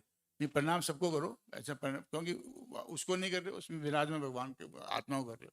लेकिन आप इंटेंशनली जा करके देवताओं को प्रणाम करते हो तो भगवान को फिर आप अनन्य भाव से, इसमें लिखा हुआ है 3 चीजें लिखी हुई गीता के अंदर, अनन्य भाव, निरंतर और निष्कामता। अनन्यता, निरंतरता, निष्कामता। अनन्य भाव से जो पत्नी अपने पति को 24 घंटे में 23 घंटे 59 सेकंड, 23 घंटे और 59 मिनट पति को पत्नी मानती है और 1 मिनट के लिए किसी को यार बना लेती है, तो पतिव्रता कहलाएगी क्या? नहीं कहलाएगी ना। तो आपको पतिव्रता बनना है ना, तो आप किसी को भी प्रणाम और पूज्य नहीं दो, सिर्फ यही मतलब, ये पूज्य नहीं दो सिर्फ भगवान कृष्ण ही है जिनके आप जाइए, ढोकला सब कुछ कीजिए, कृष्ण के लिए सब कुछ करो, मन पूरा का पूरा। इस मन को एक जरा सा भी इधर उधर ढीला मत छोड़ो, भगवान कृष्ण के साथ लगा के रखो। और कहीं जा रहे हो आप, रास्ते में हनुमान जी का मंदिर मिल गया तो प्रणाम कर लो, और शिव जी का मिल गया वहाँ प्रणाम कर लो। अपमान किसी का नहीं करना, पर पूज्य नहीं है और जिसे अपन प्रेम करने लायक या प्यार करने लायक या पूजनीय है तो भगवान कृष्ण ही है, इसके अलावा कोई नहीं है। और कोई देवता नाराज नहीं होगा। कोई देवता नाराज हो जाए तो आप मेरे पास आ जाना, था फला देवता नाराज, मैं उसको सावधान चुप करा दूंगा, आप बेफिक्र। प्रभु जी का संपर्क है देवताओं के साथ। मैं ये भी नोट कर रहा हूँ कि जब हम कोई धनी व्यक्ति के पास जाते हैं तो हाथों में कई सारी अंगूठियां वंगूठियां पहनते हैं। आपके हाथों में कुछ भी नहीं है अंगूठी अंगूठी? क्यों, सारे ग्रह नक्षत्र आपके साथ संतुष्ट हैं क्या? ग्रह नस्तों का बाप भगवान कृष्ण हमारे साथ है। हमें हमें हमें किसी अंगूठी की जरूरत नहीं है। ये सब चीजें कमजोर जो आपको फिर वो अपना एक कॉन्फिडेंस बना के रखिए। भगवान कृष्ण सब कुछ है। आप एक बार 2 4 6 महीने अपना के देखो। आप जिसने भगवान कृष्ण की 125 साल की लाइफ देखो, वैसे कोई भी ग्रंथ पढ़ लो उठा करके, गीता में तो भगवान ने साफ लिखा है 18वें अध्याय के लास्ट के अंदर जो 5-7 श्लोक के अंदर 65-66 श्लोक के अंदर सब लिखा है। सर्वधर्मा प्रत्यय मामे के शरण, उसके पहले मेरे मन लगाओ, 65 में मन लगाओ मेरे। तो ये सब भगवान में मन लगा लो। भगवान को कुछ नहीं चाहिए, आपकी सारी दौलत आप अपने पास रख लो, आपकी इच्छा हो तो दो, किसी को नहीं मत दो। ये बहुत ज्यादा दौलत हो जाती है तो कंपल्सरी टैक्स, स्पिरिचुअल टैक्स भगवान की सेवा में लगाना चाहिए। फिर भी आप नहीं लगाते तो कोई बात नहीं, आप है ना। लेकिन मन जो है ना, मन 100% भगवान को ही दो, 99.99%। आप प्यार जो है ना भगवान से करो। व्यवहार पत्नी से, बच्चों से, बाप से, माँ से, सबसे व्यवहार करो। लेकिन सेवा, संसार की सेवा कर सकते हो, एक प्रेम में ही सेवा तो भगवान की करनी है। भगवान कृष्ण को ही सब कुछ मानो और उसी की सेवा करो, उसी के साथ रहो। और 24 घंटे आपको जैसे मान लो आप कभी स्टूडेंट हो, किसी के कोई लड़की हो या कोई लड़का हो, किसी के कोई मान लो प्रेम संबंध बन रहे हो या कोई, तो उसके 24 घंटे दिमाग में रहेगा कि चलो मैं, वो मेरी फ्रेंड है, वो गर्लफ्रेंड है, वो बॉयफ्रेंड, उसी दिमाग, उसी तरह 24 घंटे आपके दिमाग में चलना चाहिए कि कृष्ण मेरा है, कृष्ण मेरा है, कृष्ण। उठते बैठते सोते जागते खाते तो पीते। बॉयफ्रेंड गर्लफ्रेंड से तो प्रेम करने का रास्ता इन सबको पता है। वैलेंटाइन डे आता है, उस दिन कर सकते। कृष्ण से प्रेम कैसे उत्पन्न किया जाए? कृष्ण प्रेम करने लायक कृष्ण नहीं है, कोई वॉलेंटाइन होगा डे में कुछ फर्क नहीं पड़ता। आप है ना सांसारिकता आप निभा लीजिएगा। उनकी व्यवहार, एक व्यवहार बोलते हैं, व्यवहार कर सकते हैं आप उनसे, लेकिन प्रेम नहीं कर सकते। प्रेम करने का आपको अधिकार नहीं है। किसी जीव को अधिकार नहीं है कि भगवान कृष्ण के और किसी से प्रेम करे। और कोई दूसरे से इतना से प्रेम करता है तो अनन्यता नष्ट होती है, और अनन्यता नष्ट होती है तो फिर निष्कामता भी नष्ट हो जाती है, फिर निरंतरता भी नष्ट हो जाती है। आपने अनन्य भाव से नहीं किया तो निरंतर भी खत्म हो गई आपकी। तो आपको भगवान से प्रेम होगा नहीं ना। यदि आपके जब तक कंटिन्यू कनेक्शन, ये लाइट जो है पावर हाउस से लगातार कनेक्ट है, जब भी बिजली आ रही है। यदि कनेक्शन बंद हो जाएगा तो बिजली बंद हो जाएगी। तो आप है ना कुछ भी करो पर भगवान कृष्ण से प्रेम करो, उससे कंटिन्यू रखो, अनन्य भाव से रखो, निरंतर रखो, निष्काम होकर रखो। कोई काम नहीं, जरूरत नहीं, वो अपने आप देख। तो आप लोग भगवान कृष्ण से प्रेम करने को तैयार हैं? पर प्रभु जी प्रश्न अभी ये उठता है, ये सब तो तैयार है, हरि बोल तो बोल दिया उन्होंने, पर ये लोग अब युवा हैं, कैसे इनका प्रेम भगवान के तरफ बहेगा? क्या क्रियाएं करें, क्या करें ऐसा? क्या ये ध्यान रखें? निरंतरता आप बोल रहे हैं, किसके प्रति निरंतर रहें? ऐसा क्या करें कि प्रेम बढ़ेगा भगवान से? एक तो अभी आपने पूछा कि भगवान से के प्रति प्रेम करने को तैयार, भगवान के प्रति ही प्रेम करना है, और किसी से नहीं। कृष्ण से ही प्रेम करना, और किसी से प्रेम, और कोई प्रेम की दुनिया में कोई है भी नहीं। यदि आपका आखिरी तक कोई सांस देता है तो कृष्ण देता है। आप ये देखिए, आप कितने भी आपने महाभारत देख लो या किसी को रामायण को देख लो, कहीं भी देख लो, भगवान ही एक ऐसा है जो हमेशा साथ देता है। ये भगवान से ही प्रेम करने, तो भगवान से प्रेम करने का सबसे बढ़िया तरीका जो डू नॉट है ना, जो वैष्णव अपराधापन करते हैं ना, जिसकी वजह से अपनी भक्ति में कमजोरी आ जाती है। भक्ति का मतलब ये हुआ कि सबसे सरल है भक्ति। सबसे सरल क्या है कि भगवान ने एक बात ये लिखी है ग्रंथों में, साइंस का, विज्ञान का जमाना है, हो सकता है कि अपन बालू यानी मिट्टी को कस करके कोई उसमें तेल निकाल सकते हैं, शायद निकल जाए तेल। पानी को मथ के साथ घी निकाल लें, लेकिन बिना, शायद ऐसा साइंस हो भी सकता है, लेकिन बिना भक्ति के, बिना भगवान के प्रेम के आपको भक्ति मिल जाए या भगवत प्राप्ति हो जाए, आप गोलोक चले जाओ, असंभव असंभव असंभव। तो प्रभु जी बोल रहे हैं भक्ति के द्वारा ही कृष्ण से प्रेम उत्पन्न किया जा सकता है, और असंभव है, उसके अलावा प्रेम उत्पन्न नहीं हो सकता। तो भक्ति कैसे करें? ये सब क्या करें भक्ति करने के लिए? देखिए, एक तो आप सब लोग 16 माला कर रहे होंगे या ज्यादा कम जो भी कर रहे होंगे, अपन वॉकिंग कर रहे हैं, माला कर रहे हैं, उसको देख रहे हैं, उससे बातचीत कर रहे हैं, उससे ऐसे कर रहे हैं, ऐसे कर रहे हैं। मैंने मान लो आप में कोई रमेश बैठा है भाई दिवे, तो मैं अभी आवाज़ दूंगा रमेश, तो वो उठ के खड़ा होगा, हाँ साहब रमेश में हूँ, ये होगा ना। आप हरे कृष्णा बोल रहे हो, यानी राधा कृष्ण बोल रहे हो आप, इसका मतलब ये है कि आपने भगवान राधा कृष्ण को पुकारा है, कृष्ण को पुकारा है। अब वो आपके सामने खड़ा हो गया, फिर आप उसकी बेइज्जती कर रहे हो, आप उससे बात कर रहे हो, आपका ध्यान तो उधर है। आपने बोला तो मंत्र के द्वारा तो उसको अपने सामने खड़ा कर लिया, ऐसे ही कर रहा है ना। जैसे अपन महामंत्र करते हैं, हरे कृष्ण कृष्ण हरे हरे, हरे राम राम राम हरे हरे। तो राम कृष्ण हरे तीन चीज़ें हैं, सब तीनों चीज़ें कृष्ण कोई मान लो।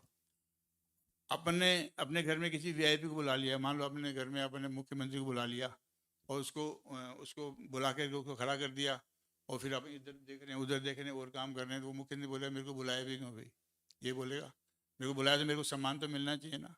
तो सबसे बड़ी जो कमजोरी अपने हो सकता है आप लोगों में नहीं हो, मैं तो अपने शुरू की बात बता देता हूँ।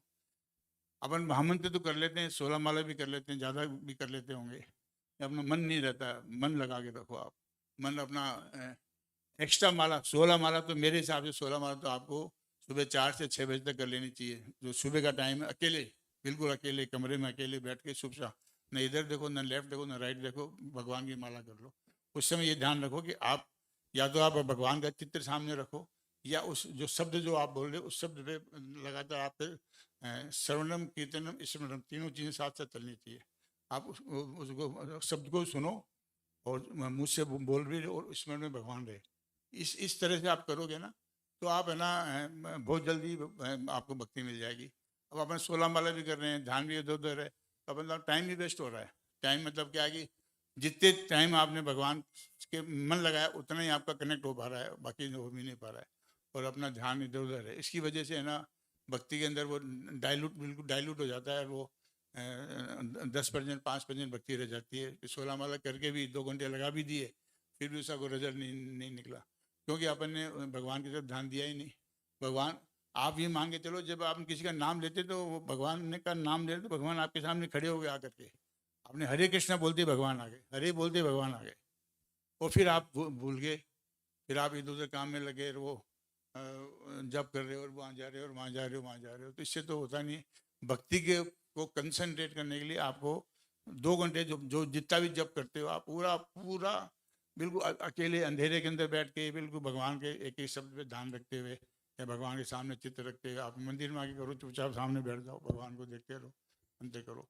तो सबसे पहला तो महामंत्र जो करते हो उसको बिल्कुल 100% सही करो, जो ताकि अपना ध्यान डिफ्यूज नहीं हो, अपना कंसंट्रेट खराब नहीं हो।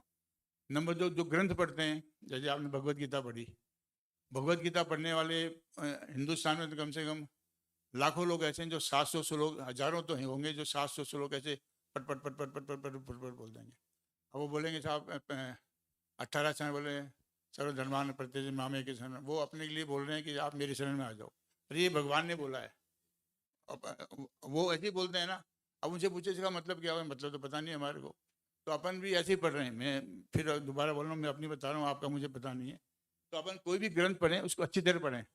सबसे पहले तो भगवत गीता को जो शुरू में जिसने नहीं पढ़ी हो, सबसे पहले तो भगवत गीता को पूरे जैसे नॉवल पढ़ते हो पूरा पढ़ जाओ। उसके बाद भगवत गीता को 1 महीने में पढ़ो, जितने 700 श्लोक उस 1 महीने पूरा करो, फिर उसको 1 साल में पूरा करो, थोड़ा सा इसमें इंटरेस्ट आएगा। फिर उसका 1 साल में आप 2 श्लोक पढ़ने के हिसाब से पूरा करो, तात्पर्य समझो, उसको मनन भी करो, चिंतन भी करो। अपन मनन नहीं करते हैं, अपन जैसे नॉवल पढ़ते हैं वैसे पढ़ लेते हैं, हाँ जब पढ़ लिया एक पूरा भी पढ़ लिया, 18 तक पढ़ लिया, 2-4 दिन में गीता पूरी हो जाती, तो उससे फर्क ही नहीं पड़ा। आपको पता ही नहीं आपने पढ़ा क्या है, अभी किसी पूछे भी आपने पढ़ा क्या, पता ही नहीं है, हमने पढ़ लिया बस पढ़ लिया। तो पूरा कंसंट्रेशन, कोई भी काम, भगवान की भक्ति का कोई भी काम करो आप पूरा मन लगा के करो, 100% मन लगा के करो। और जो माला, जो 16 माला जो प्रभुपाद जी ने पहले चेतन बाबू ने 64 माला बताई थी, 16 माला का डिस्काउंट 48 माला का डिस्काउंट इसलिए दिया था कि आप भगवान के और ग्रंथ पढ़ोगे और भी भगवान के काम करोगे, भगवत गीता डिस्ट्रीब्यूट करोगे, उन लोगों के लिए है 16 माला। और वो भी अपन जो है ना पूरा कंसंट्रेट होकर नहीं करते हैं, और वो भी ध्यान से इधर उधर करके करते हैं, इसलिए अपने को भक्ति में दिक्कत आती है। भक्ति सबसे सरल है, मेरा एक ही बात हमेशा कहता हूँ, भक्ति सबसे सरल है। करना क्या है, आपकी कमाई सब जेब में रखो, आप बिल्कुल मत दो, लेकिन आप मन भगवान को दे दो, और भगवान के मन से मंत्र करो तो भगवान के उससे करो, गीता डिस्ट्रीब्यूट करो तो खूब मन से करो, खूब मेहनत से करो, गीता पढ़ो खूब अच्छी तरह पढ़ो, सबको समझो फिर समझाओ खूब, तभी भगवान में मन लगेगा। एक बार भगवान में मन लग गया तो फिर आपको दुनिया के अंदर ठीक है आप सबकी छोटी मोटी सेवाएं, देखिए संसार में सेवा करनी है, किसी हर जीव का जो है ना, प्रत्येक जीव एक किसी न किसी सेवा में लगा रहता है। तो माया के अपन इस संसार में आए हैं तो माँ बाप की भी सेवा करनी है, सबकी थोड़ी थोड़ी सेवा करनी है, लेकिन प्रेम से जो सेवा करनी है भगवान कृष्ण की, हमेशा किसी की भी सेवा करो संसार में, लेकिन अपने भगवान को 24 घंटे ध्यान में रखते हुए करो। भक्ति बहुत सरल है और इसको आप करो, मन से करो, एक ही वो है तो श्रवण और कीर्तन, वैष्णव नाम जप और श्रवण करना, शास्त्र पढ़ना, इनसे हम कृष्ण के प्रति और सेवा करने से कृष्ण के प्रति प्रेम वर्धन कर सकते हैं। तो अब सब भक्त भक्तिमय जीवन में आगे बढ़ रहे हैं, आपका संग पा करके हो सकता है अच्छे व्यापारी बने, धन भी कमाए जा करके। तो उस धन का सदुपयोग कैसे करें, जो ये आगे जा करके धन अर्जन करेंगे, क्या इनका लक्ष्य होना चाहिए धन के सदुपयोगता के बारे में? चैतन्य बाबू ने कहा है कि जो बहुत धनवान हो वो जो दान न करे, धनवान होके दान नहीं करे और निर्धन होके नाम न लेवे, तो दोनों को एक पत्थर से बांध के समुद्र में फेंक देना चाहिए।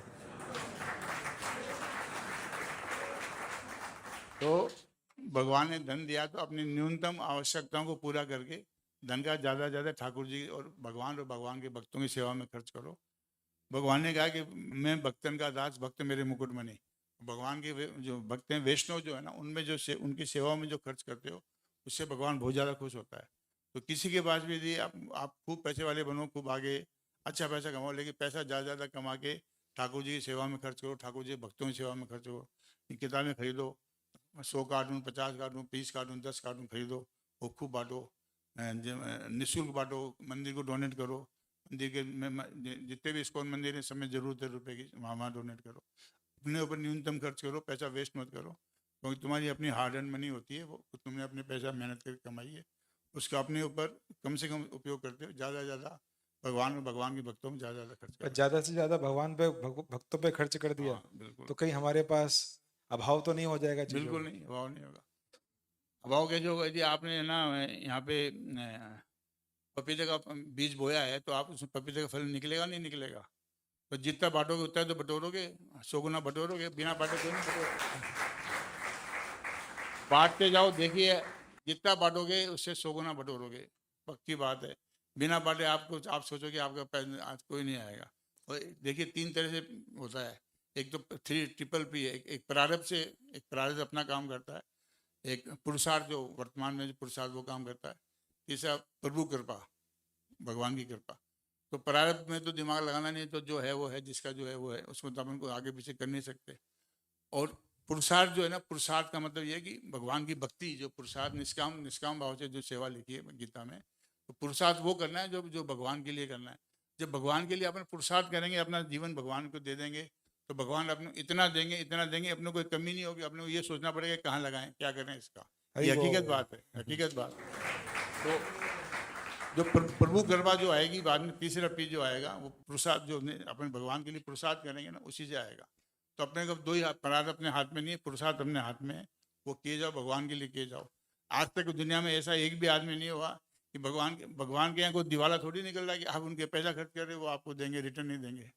कोई भी, जैसे मान लो मैं मान लो किसी प्रभु जी के यहाँ नौकरी करूँ, तो 8-10 घंटे नौकरी, तो मुझे शाम को 30 दिन में तनख्वाह तो देंगे ही देंगे।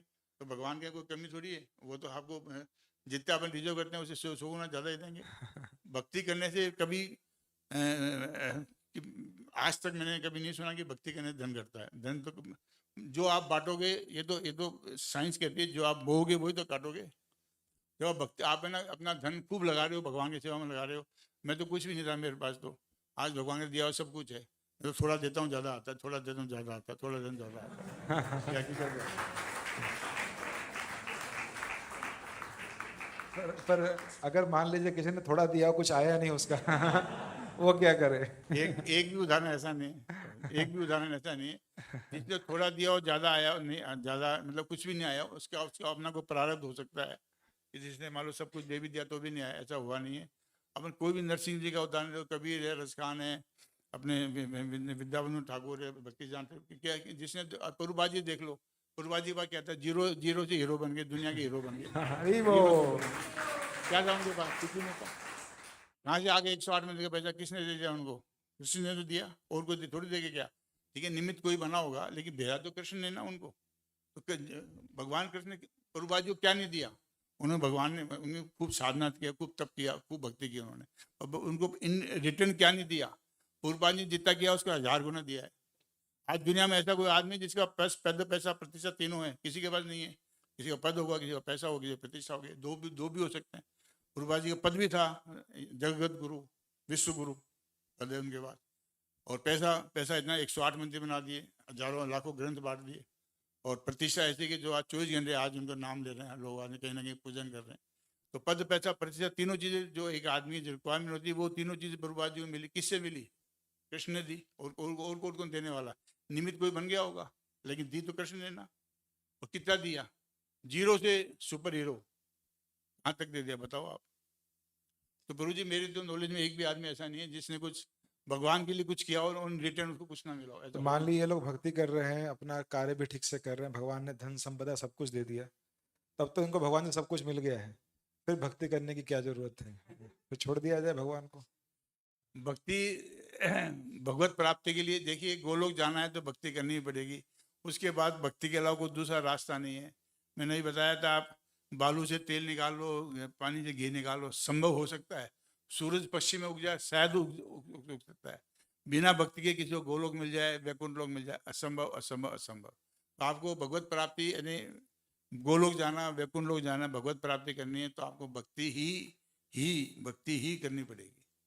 तो चलिए प्रभु जी, अब आपसे फटाफट कुछ प्रश्न पूछते हैं, रैपिड फायर राउंड। तो जिसका आपको उत्तर तुरंत तुरंत देना है, और फिर उसके बाद एक दो प्रश्न हम हमारे जो विद्यार्थी हैं उनसे लेंगे। तो ये प्रभुपाद जी ने इतने सारे दिव्य इस्कॉन मंदिर उनके प्रेरणा से बने, प्रभुपाद जी ने खुद बनाए और अपनी प्रेरणा से अपने शिष्यों के द्वारा बनाए। तो कौन सा मंदिर आपको सर्वाधिक प्रिय है इस्कॉन का? वैसे तो वृंदावन वाला प्रिय है, वो मैं ज्यादा श्री राधा लेकिन श्याम सुंदर भगवान की। लेकिन जयपुर में आते हैं तो जयपुर का प्रिय है। इसमें हमारा जुड़ाव है, हमारा इसमें शुरू से जुड़ाव है। और यहाँ की वजह से वृंदावन तक पहुँचे हम, इसी मंदिर की वजह से वृंदावन मंदिर पहुँचे। तो प्रिय वो है, लेकिन फिर भी मुख्य शुरू से यही है।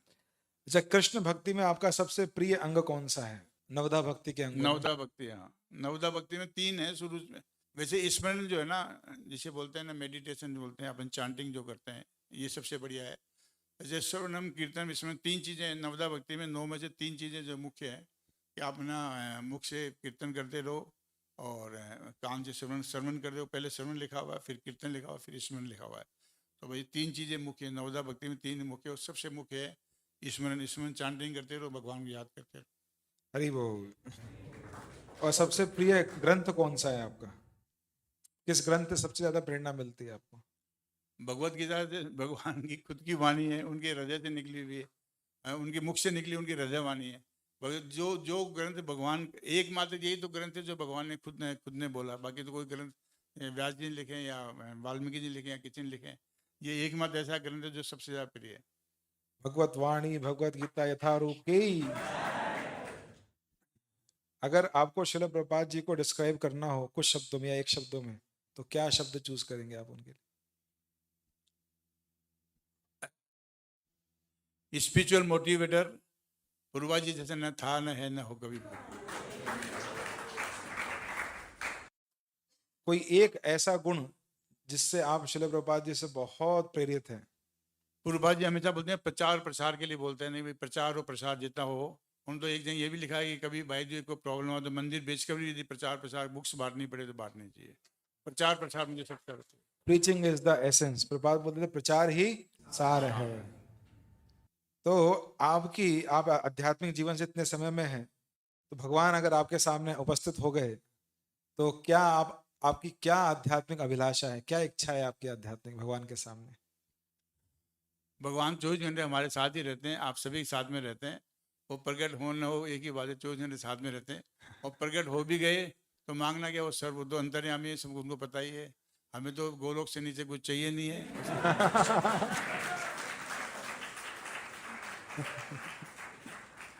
इसके नीचे वो रखते हो तो हमें कुछ चाहिए नहीं, फिर अगले जन्म में ले लें, कोई बात नहीं। तो वृंदावन में कई सारे सुंदर सुंदर विग्रह हैं, कुछ विग्रह जयपुर आगे, कुछ वहीं पर हैं। इन विग्रहों में से सबसे प्रिय विग्रह आपके कौन से हैं? राधा रमन जी हमारे प्रिय विग्रह हैं। हरि वो। अच्छा, अब ये तो अंदर की बात है कि प्रसाद में सबसे अच्छा आइटम आपको क्या लगता है?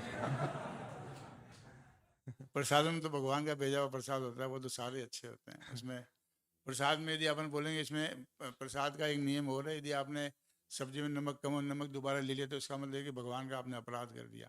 तो जो प्रसाद भगवान ने ग्रहण कर लिया, नहीं सही बात है, जो प्रसाद भगवान ने ग्रहण कर लिया उसको चेंज करने का आपको अधिकार नहीं है। अपन भगवान का जो भोग होता है वही पाते हैं ना। तो जो भगवान का प्रसाद मिलता है वो एज इट इज यथारूप, Bhagavad Gita as it is प्रसाद एज इट इज।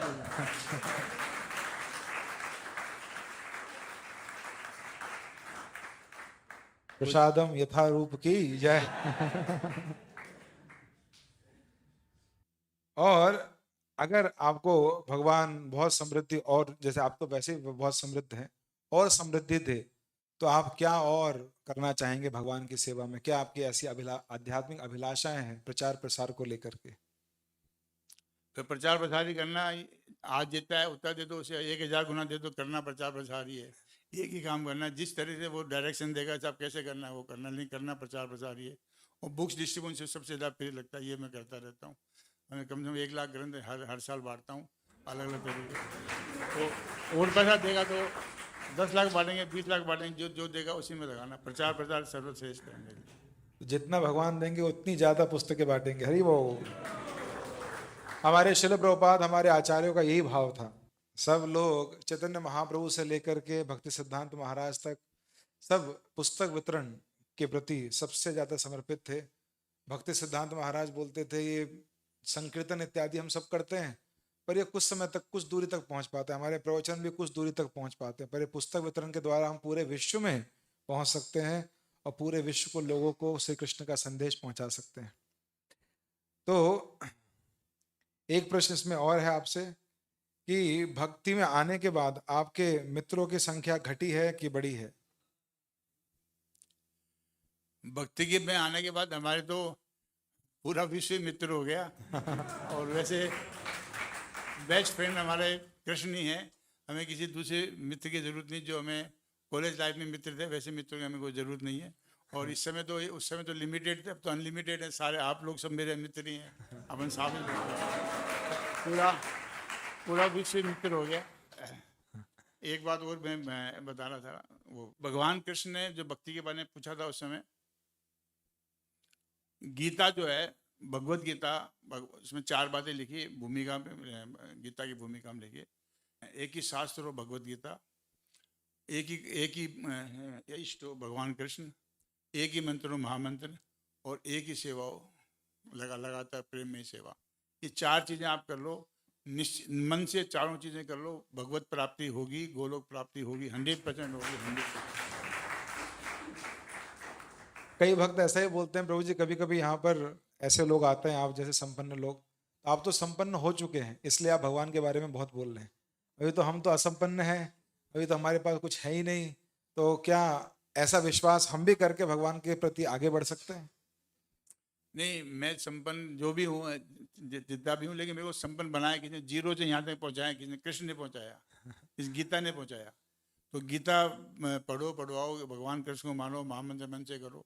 यही सब चीज साधन ऐसे जो आपको आगे से आगे संसारिक उन्नति क्यों नहीं देंगे? कि आप उनको पांडवों को राज नहीं दिया क्या उन्होंने? भगवान ने राज दिलाया ना, पांडवों को दिलाया। और ना वो हमारे पुंडरीक विद्या निधि थे चैतन्य महाप्रभु के टाइम, वो बिल्कुल ऐश्वर्य में रहते थे, पूर्ण ऐश्वर्य में रहते थे, भक्ति मार्ग में थे। तो भगवान ऐसा नहीं है कि साहब बना आपकी इच्छाएं तो पूरी करेंगे करेंगे, क्यों नहीं? कि जब आप भगवान के लिए सब कुछ कर रहे हो तो आपको, आप देखना दिन दुनी रात चौनी तरक्की होगी आपके व्यापार में, या जो भी आप काम करेंगे अच्छी तरक्की मिलेगी। और सेल्फ सेटिस्फेक्शन, आपके जीवन में कभी टेंशन नहीं आएगा। भगवान की भक्ति करने के 2 फायदे हमेशा रहेंगे, कभी जीवन में टेंशन नहीं आएगा, कभी जीवन में टायर्डनेस नहीं होगी, कभी आपको महसूस, आप हमेशा प्रसन्नचित्त रहोगे, हमेशा खुश रहोगे, अच्छा बुरा कुछ समझोगे नहीं, भाई ठीक है जो हो रहा है भगवान की कृपा से हो रहा है। अच्छा भी आ रहा तो भगवान की कृपा से, बुरा भी तो भगवान अपने आप होता रहेगा। आप देखना आपकी लाइफ ही एक अलग लाइफ होगी, लोग आप पूछेंगे यार ये परिवर्तन कैसा आ गया आपके अंदर, बोलना कृष्ण ने कर दिया। कृष्ण एकमात्र है, एक भगवत गीता एकमात्र है जो आपके जीवन में आप उन्नति भी कर सकती है, भौतिक उन्नति भी कर सकती है और आध्यात्मिक उन्नति तो करेगी करेगी। हरे कृष्ण प्रभु जी, बहुत बहुत धन्यवाद आपके समय के लिए।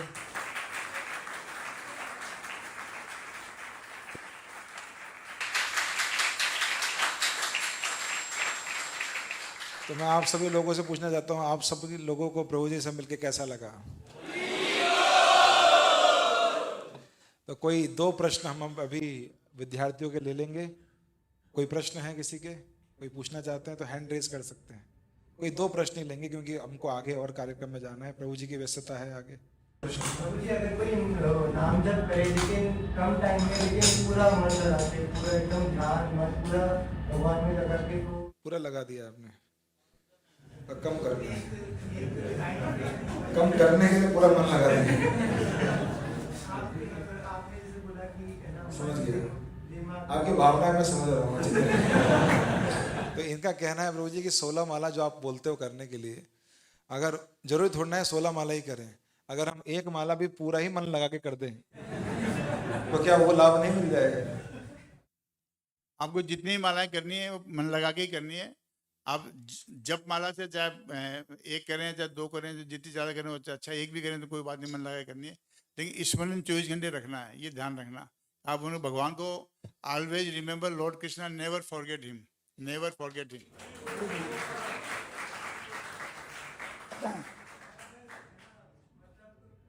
हम काम कर रहे हैं लेकिन कभी कोई बीच में भगवान की तस्वीर आती रहती है, और कभी कभी वापस वही नशा हो जाती है, तो ऐसे कर रहे थे, कभी आ रही है कभी चली जा रही है, फिर कभी आ रही है। तो भगवान का स्मरण कभी आता है कार्य करते करते, कभी नहीं आता है, निरंतरता कैसे बने, ऐसा पूछ रहे हैं।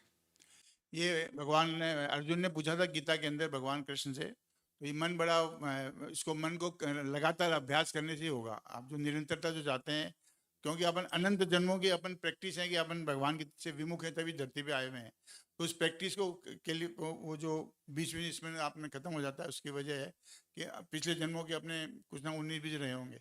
अब अपने को लगातार प्रैक्टिस करनी है, फिर आप भूल जाओ तो फिर खड़ा कर लो भगवान को सामने, फिर भूल जाओ फिर खड़ा कर लो भगवान सामने।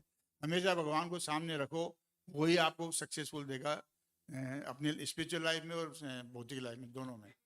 तो आपके प्रश्न का उत्तर मिल गया आपको। आपके प्रश्न का उत्तर है 16 माला नियमित रूप से करो, ठीक है? अभ्यास करने से। अभ्यास अभ्यास अभ्यास। यस, बताइए। कृष्णा प्रभु जी, मेरा प्रश्न ये है कि जहाँ तक मैं समझता हूँ कि प्रेम का अर्थ होता है कि स्वतंत्रता, किसी से भी आप प्रेम कर रहे हो तो स्वतंत्र, उसके अंदर स्वतंत्रता होनी चाहिए, बंधन नहीं। परंतु मेरे को भगवान के विषय में, उनके संदर्भ में ये बात समझ में नहीं आती कि जब हम भगवान से प्रेम की बात करते हैं तो हम उनसे जुड़ा क्यों रहना चाहते हैं? या तो हमें उनसे कुछ ना कुछ अपेक्षा रहती है कि या तो भूलोक प्राप्त हो जाए, या किसी प्रकार का कोई धन, या फिर कोई भी इत्यादि, कोई भी जो भी इच्छा है आध्यात्मिक या फिर आपकी भौतिक। तो क्या भगवान के संदर्भ में प्रेम और मोह दोनों एक ही बात है, या फिर हम भगवान के संदर्भ में भी प्रेम को और मोह को अलग कर सकते हैं? और अगर ऐसी कोई परिभाषा है भी जिसका मुझे नहीं पता है, तो भगवान के संदर्भ में प्रेम को हम किस तरीके से डिफाइन कर सकते हैं ताकि हम और ज्यादा एक शुद्ध तरीके से भक्ति में आगे बढ़ सकें?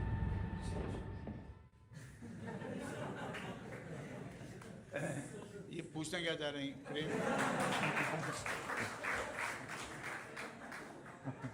तो ये बोलना चाहते हैं, बहुत कुछ बोलना चाहते हैं।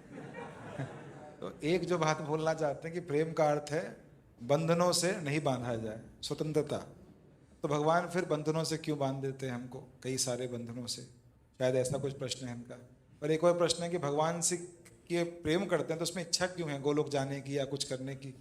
तो वो भी तो मोह हो गया है। तो इस प्रेम को मोह से अलग कैसे करेंगे? प्रेम को डिफाइन कैसे? Unconditional love. प्रेम जो है ना, आपने बताया स्वतंत्र नहीं होता है।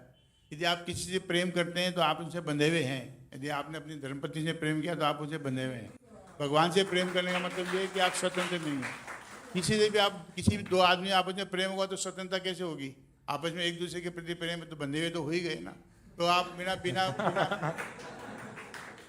बिना बिना बिना बिना प्रेम के, मतलब यदि आप भगवान से प्रेम करना चाहते हो तो आप भगवान से बंध तो गए ना। ये बंधन ही तो प्रेम है, और क्या है। यशोदा का और कृष्ण का क्या था, एक बंधन ही तो था। तो रही दूसरी बात कि मोह जो है, मोह अलग चीज़ है। मोह तो होता है संसार के अंदर, भगवान में मोह वाली चीज़ नहीं है। काम क्रोध मत मोह लोभ नाथ नरक के पंथी से, नरक के पंथे। आध्यात्म में मोह नहीं होता है, प्रेम होता है। प्रेम बिल्कुल unconditional love to Lord Krishna, that is प्रेम, और उसी से रहना चाहिए। उसमें स्वतंत्रता नहीं है। वैसे पूरे मानव को स्वतंत्र बना के भेजा है भगवान ने कि आप यदि आप भगवान को चाहते हो तो प्रेम करोगे तो आप स्वतंत्रता खत्म हो जाएगी, और भगवान को नहीं चाहते तो आप अपने हिसाब से रहो, भगवान को कोई लेना देना नहीं है। मस्त रहो आप। वही वो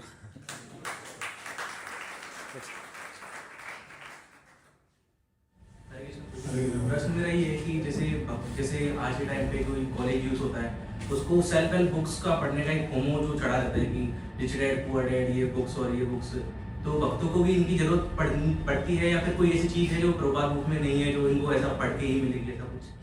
प्रश्न इनका ये है कि आजकल विद्यार्थी लोग हैं वो सेल्फ हेल्प बुक जो होती है, रिच डैड पुअर डैड, ऐसे करके कई सारी बुक्स हैं, उनको पढ़ने का उनको फोमो है ना, फियर ऑफ मिसिंग आउट, कि कहीं मैंने ये नहीं पढ़ा तो मुझे वो ज्ञान नहीं मिलेगा ऐसा। तो क्या ऐसा है कि इन पुस्तकों को पढ़ना जरूरी है, कि क्या प्रभुपाद जी की पुस्तकें पढ़ के, आध्यात्मिक ग्रंथ गीता भागवत पढ़ के भी हमको वो सारी जानकारी प्राप्त हो सकती है?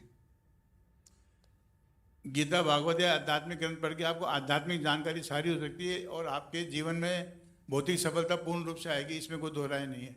अब आपको अलग पढ़ करके, जैसे जितने बड़े बड़े जो हैं आज के टॉप 5 टॉप 10 वर्ल्ड के अंदर है, कोई तो ना कोई इंटर पास है, कोई मैट्रिक पास है, कोई भी ज़्यादा पढ़ा हुआ नहीं है, और सब बहुत सफल है। तो पढ़ाई की जरूरत तो क्या, ब्रेन डेवलपमेंट की जरूरत होती है। जब आप साइंस पढ़ते हो तो आपका ब्रेन थोड़ा डेवलप होता है, मैथमेटिक्स ब्रेन डेवलप होता है। और आप प्रभुपाद जी किताब पढ़ो, आप ग्रंथ पढ़ो, आप भगवत गीता पढ़ लो, आप भगवत गीता इतना पढ़ लो कि आपको आपका ब्रेन इतना डेवलप हो जाएगा कि लोग बात देखें यार इतना बढ़िया डेवलप कैसे हो गया।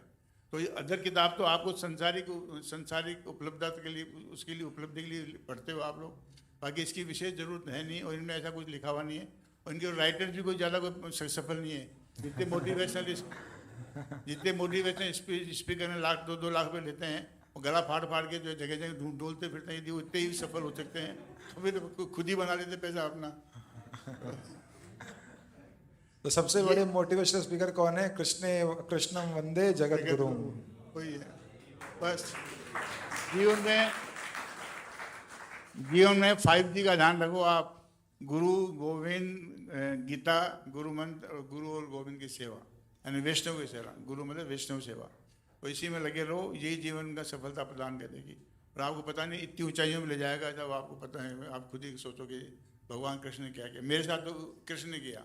आज 100% मेरे साथ यदि कोई मदद संसार में मिली है तो भगवान कृष्ण से मिली है। मेरा पुरुषार्थ विशेष कुछ नहीं है, मैं तो साधारण सा ही हूँ, साधारण आदमी हूँ। तो आप खूब दिल खोल के मन लगा के भगवान की किताबें पढ़ो, और आपको जीवन में सफलताएं मिलेगी।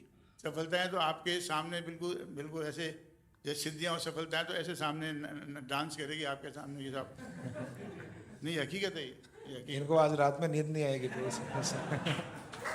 सिद्धियां सफलता डांस करेंगे अगर अच्छे भक्त बनोगे तो हम प्रभु जी का बहुत बहुत आभार प्रकट करते हैं। 1 मिनट। यस। कृष्ण नाम को आपकी टंग पे डांस करवाओ, हरे कृष्ण। तो if the name is dancing on your tongue, then all the success will be dance just opposite to you.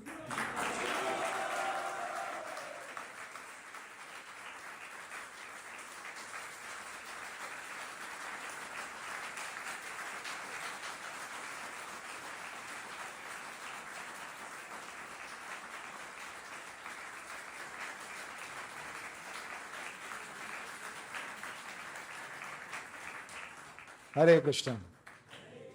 तो हम प्रभु जी का बहुत बहुत आभार प्रकट करते हैं। प्रभु जी बोल रहे हैं मैं साधारण व्यक्ति हूँ, तो भौतिक मायनों में भी प्रभु जी असाधारण हैं, आध्यात्मिक मायनों में भी प्रभु जी ने बहुत सारे असाधारण काम किए हैं। तो बहुत बहुत धन्यवाद प्रभु जी, युवाओं को मार्गदर्शन करने के लिए, हमारे साथ ये समय व्यतीत करने के लिए।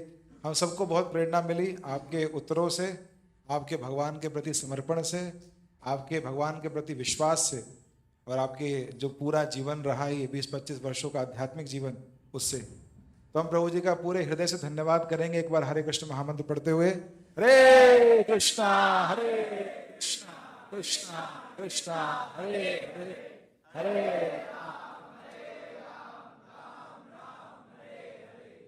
हरे कृष्ण। हरे कृष्णा। आप सभी का बहुत बहुत धन्यवाद कि आपने मेरे साधारण लोग को भी समय देकर सुना, और प्रभु जी का धन्यवाद। अब इन्होंने मेरे को यहाँ बुलाया, कुछ टूटाफूटी भाषा में कुछ बोलने का मौका दिया। और अपने लाइफ में एक ही चीज़ रह गई, Krishna is my hero and the rest is zero. शिल प्रभुपाद की भगवत वाणी भगवत गीता यथारूप की। गौर प्रेमानंदे हरि हरि बोल।